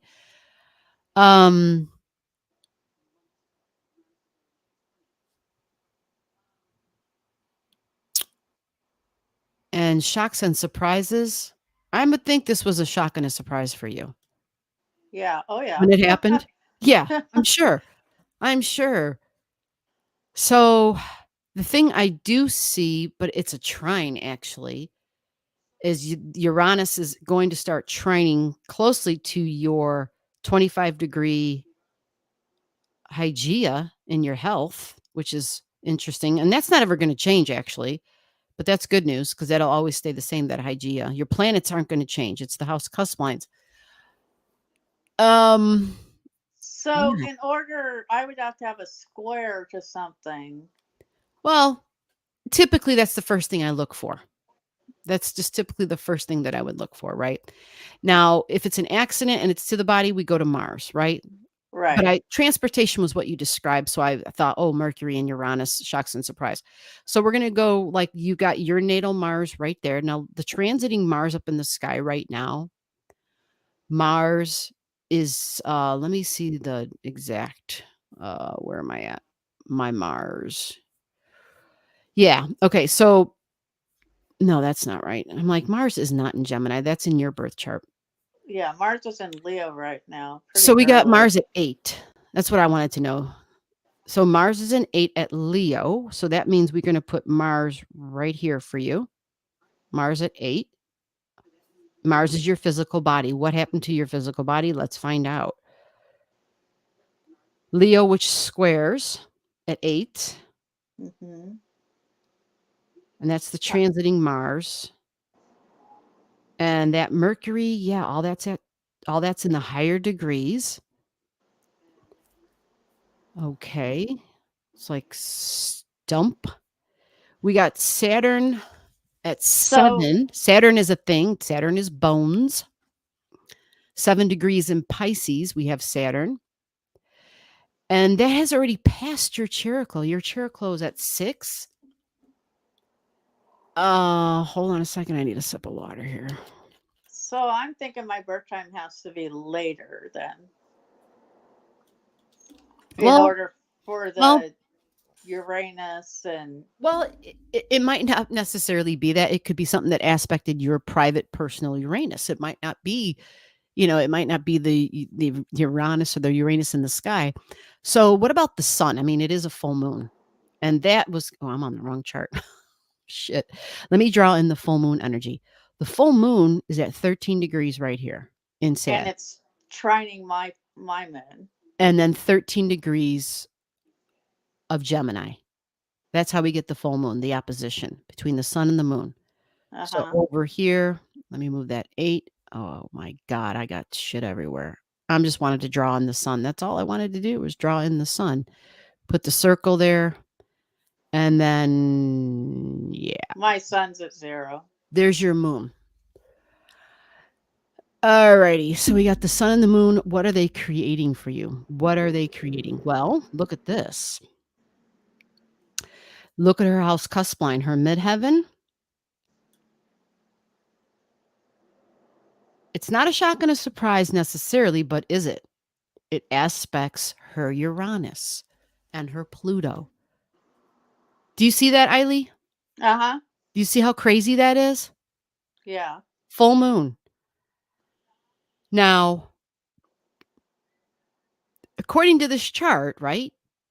A simple full moon created a great cross to your 10th house of goals and ambitions, and your health is up there at goals and ambitions because it's Virgo, right? Right.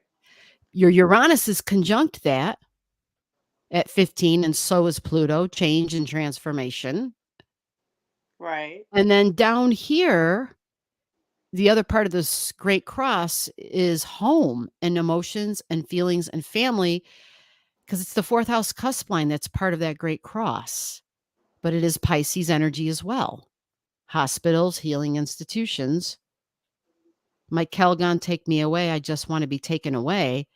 I'm still thinking there should be something about bones in here. Well, the 10th house, would that be? Your goals, your ambitions, your long-term plans. Would it represent bones in any way? Yes, it would. It's the 10th Yeah. house. And here's the other thing in your chart. Look at your Mars. Your Mars is at 1658, so the full moon, your natal Mars, your birth Mars was part of it. It's Right. 3 degrees away.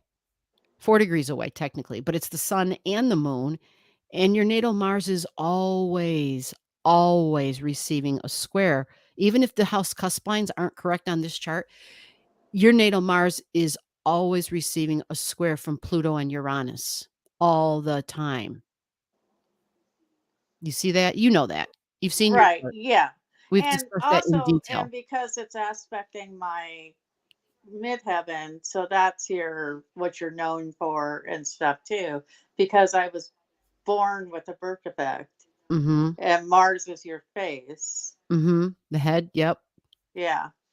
So, So what happened was the full moon reinforced a T-square, a powerful T-square that you always live with. Like, this is who you are. This is how you came in. That T-square is never gonna leave. But anytime something gets to this point where it's squaring, like those fixed energy, I'm sorry, the mutable energies, whether it's like, here's the full moon at 13 degrees, and it was powerful enough to trigger your pre-existing T-square. Now, does this mean that this is it? Can it look another way? We would have to play around and, see if there's other things that are aspected, but this is kind of strong it support. is. It is. And it also, if I was looking for a square from Uranus to represent, you know, an accident or a shocking accident, Mhm. it then it would, because it's in Taurus, it would have to be an opposition. Mhm. That would be the only negative things that I could see. Otherwise, I'd have to change my ascendant completely. No, it was unanimous. You're Scorpio. Yeah, I know. Because and it, I just without like to even be in denial. yeah, it's definitely I mean, it's physically changing and transforming. And you Hmm. know that. Like you've showed us pictures. You showed us the physical transformations. Right. So we do know that. And then hospitals being a big part of that was the question of Neptune in the first or Neptune in the 12th. And being born feet first. Yes, Pisces, Neptune, the feet. Absolutely. Yeah. So Mercury and Uranus up in the sky and traveling, where Mercury and Uranus were conjunct, right? It Uh-huh. it sends energy, it sends information to your natal Uranus. That's just how it works for all of us. So for you, unfortunately, it triggered your natal Uranus, and your natal Uranus is part of a strong T square. Right. So for you, this was part of your day. This was part of your Sagittarius full moon. So did you give up some freedoms? Yeah. Oh yeah. Are Yeah, you kidding me? I Sagittarius don't in the I don't first house. I don't drive. I'm dependent on public transportation. And so now, I like, you gotta try to maneuver public transportation while or you're hopping around? ask for rides, and I like to walk a lot, and so I Yeah, can't trust go me, I for understand that. walks. Yep, I totally get that. That's a lot of pain right there, boy. And I'm Yeah. on crutches for who knows how long. Yeah, that was the thing. That was the thing. Taking away freedoms, and for how long would it last? Well, that's why we're gonna try to send up as much powerful energy as we can to you for it Oh, thank you. to be just, So somehow something good comes out of it for you. yeah, so you think that this could be an accurate time for me It then? can be, because this shows a lot of this is yeah, it triggered a pre-existing, um, T-square, but it was also a pre-existing T-square that wasn't dependent on house cusp lines. The thing is, I wouldn't to me, a typical T-square all by itself, unless it has multiple T-squares on top of it or there's other T-squares that are simultaneously happening, I would not say, "Shit, don't go out that day. Something's gonna happen. You're gonna break a leg or you're gonna get into an accident." It would have to be multiple things that I see. So, for me, seeing this being reinforced by the house cusp lines, I would say, yeah. I would say, yeah, that this is strong evidence that this could be the right time. Okay, because one thing that keeps getting stuck in my head was your one of your first instincts was that you were leaning more towards the 29th degree. Right, at the beginning I was, and I kind of leaned away from that. Okay. I had a different time, and I leaned away from it, and then you had been doing some of your own work to figure Hmm. out, and then, of course, we did all the whole star room stuff. Yeah.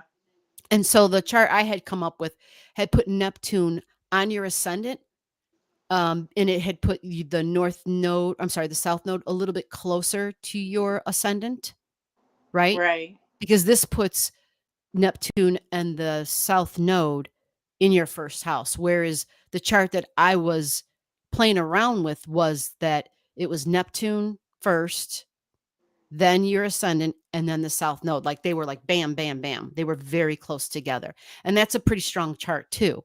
So on the next live, if you want, we can then look at the chart that I was thinking that seemed to be Okay. pretty strong evidence and see how it looks with this. To me, because I can't remember the degrees even of that one. I have no idea. It can't be too far away from this, but this one, yeah, it shows shocks and surprise in your bones and the body, because the bones in the midheaven and Mars, and yeah, being in the And, hospital, Pisces, and yeah, and and the hospital midheaven feeling is like home for you. Like, how much time have you spent in hospitals? Holy shit!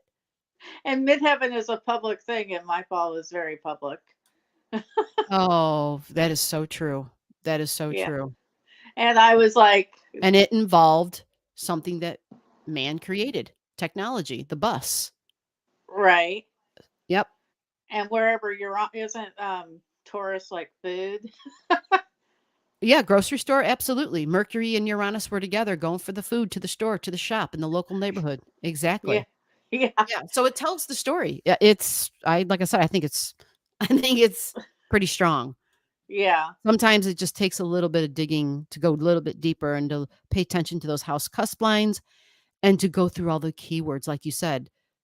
Would the 10th house be the bones? I mean, typically we just say, you know, it's just the the goals and the ambitions and the long-term stuff, but it's material, it's physical, it's things that are hard, and it's Saturn. At the end of the day, it's Saturn. So it's like Saturn and Mercury up there at your midheaven. That's the other thing. You got Mercury at your midheaven because you got Virgo there. Right.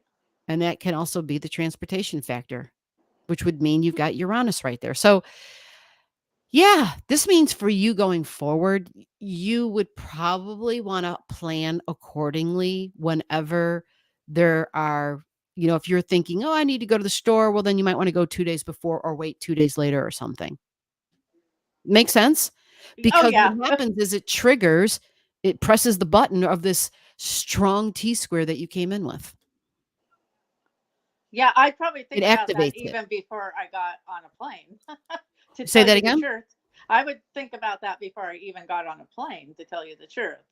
Oh, yeah, because Aquarius, Uranus, airplanes, absolutely. Any inventions? Yeah, I agree. I totally Yeah. agree. I agree. And that's not silly either. I mean, No, it isn't. I have said those things to people. If I'm doing their chart and they're like, "Yeah, I'm making plans and I'm doing this and this. Is this a good time?" And there would be like no travel zone times where if this was my chart, I wouldn't travel during this time. Yeah, So no, that's I a good thing. agree. So for you, keep that in mind Oh going yeah, I forward. think the amazing thing about astrology is there's so many layers upon layers upon layers There that, is. There is and so because I can pull up that other chart, um, and it might look just as strong as this chart, unfortunately. yeah, I know. But this one is very strong because it involves the Uranus, it makes sense. It really does line up to make sense. Mm-hmm. Yeah.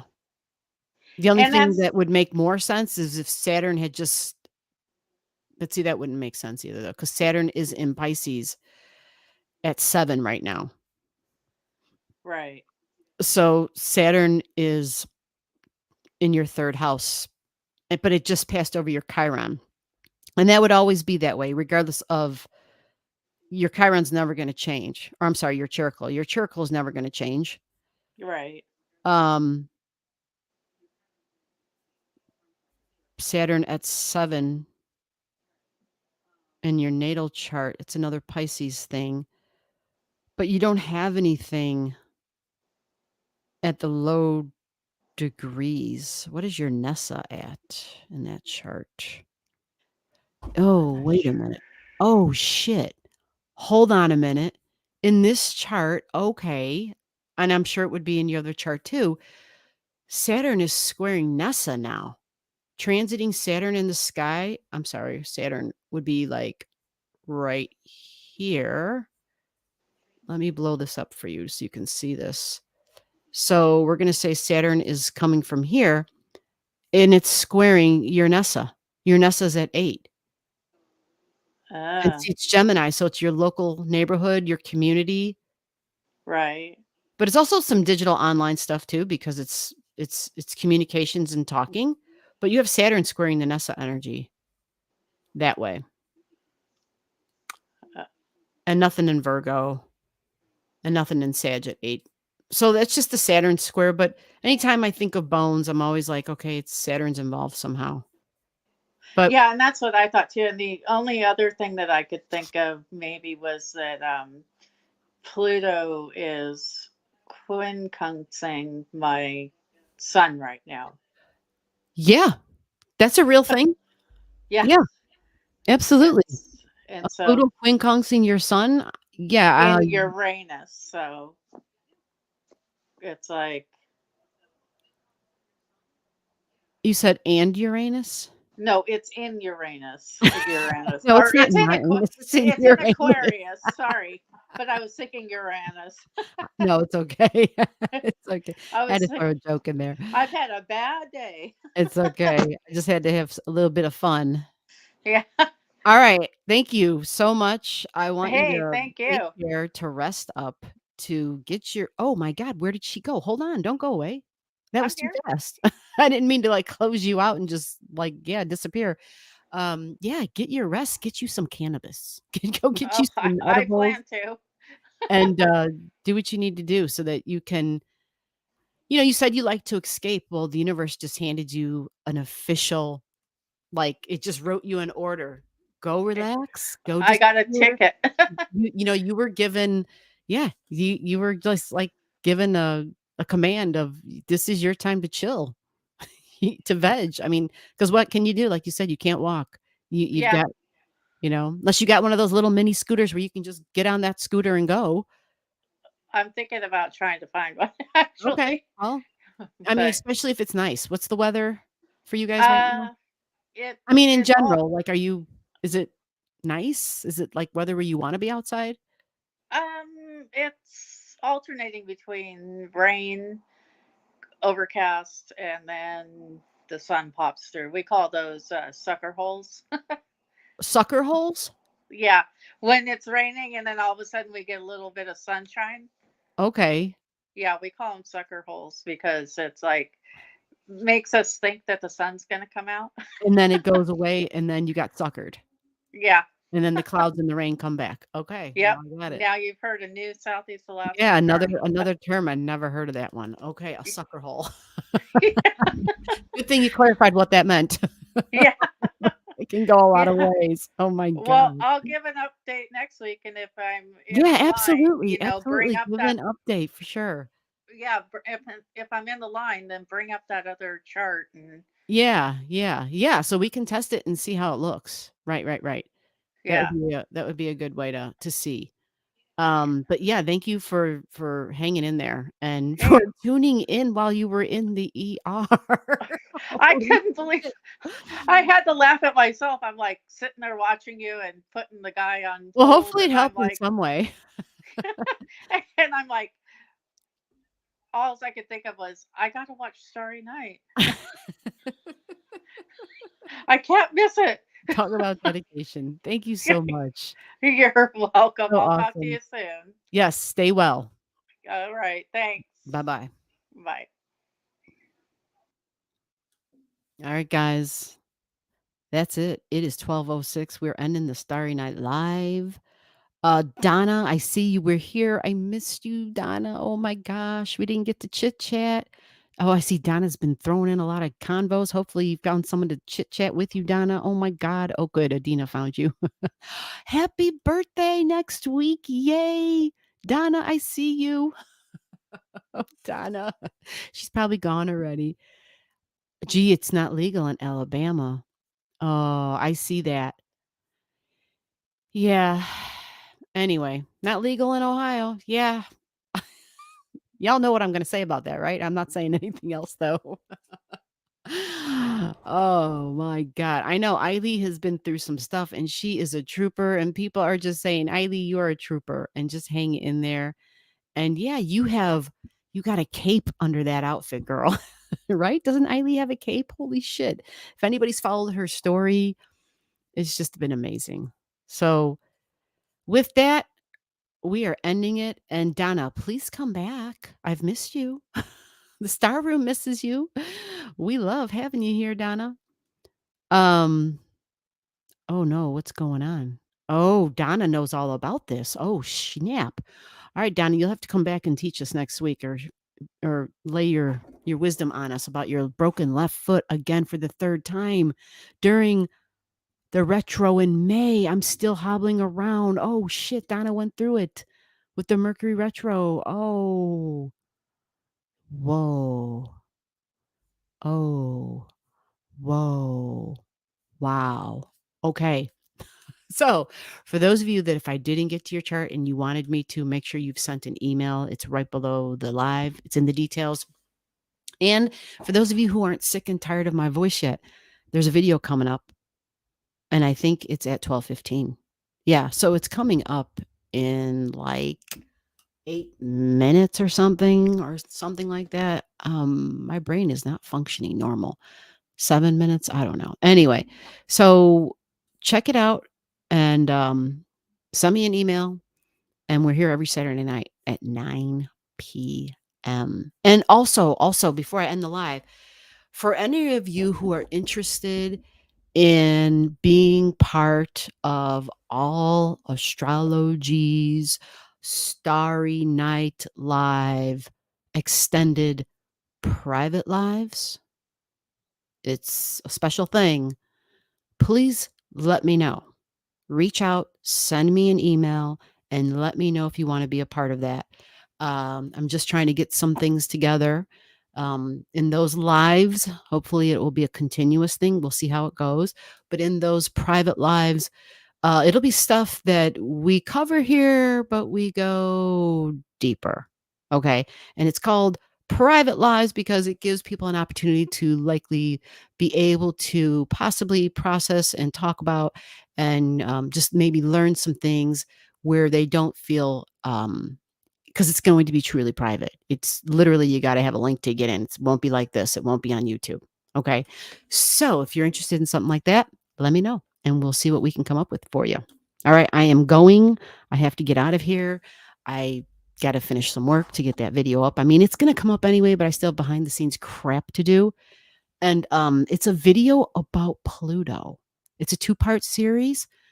Well, Pluto's going to be a never ending series, of course, but we have Pluto entering Capricorn soon, right? Yes, we do. So go watch that video. It'll be up in a bit. And for all of you who are new, who just came in or who've just been here for an hour, the new names, Melanie, I know I didn't even get to you at all. So glad to have you here. Eiley, you're awesome. You got a cape. Kamali. There was a lot of other new names too. Donna, thank you. Lou S. Adina, Sarah, Christy told her story tonight. Oh my God. Penny, Janie, I think that's the way you say your name, Janie. There was a lot of people that I didn't even get the S or C. Solace, I think I remember. There was just a lot of people. Girl power, there you go, Christine, the girl power. Yes, we are here to make things equal again. We're in a patriarchy. It's time for the matriarchy. You follow? That's what it's time for. So it's women empowering women. And I feel like my role in that is that once we find out who we truly are and we better understand ourselves, there's a whole lot of baggage that we release and let go.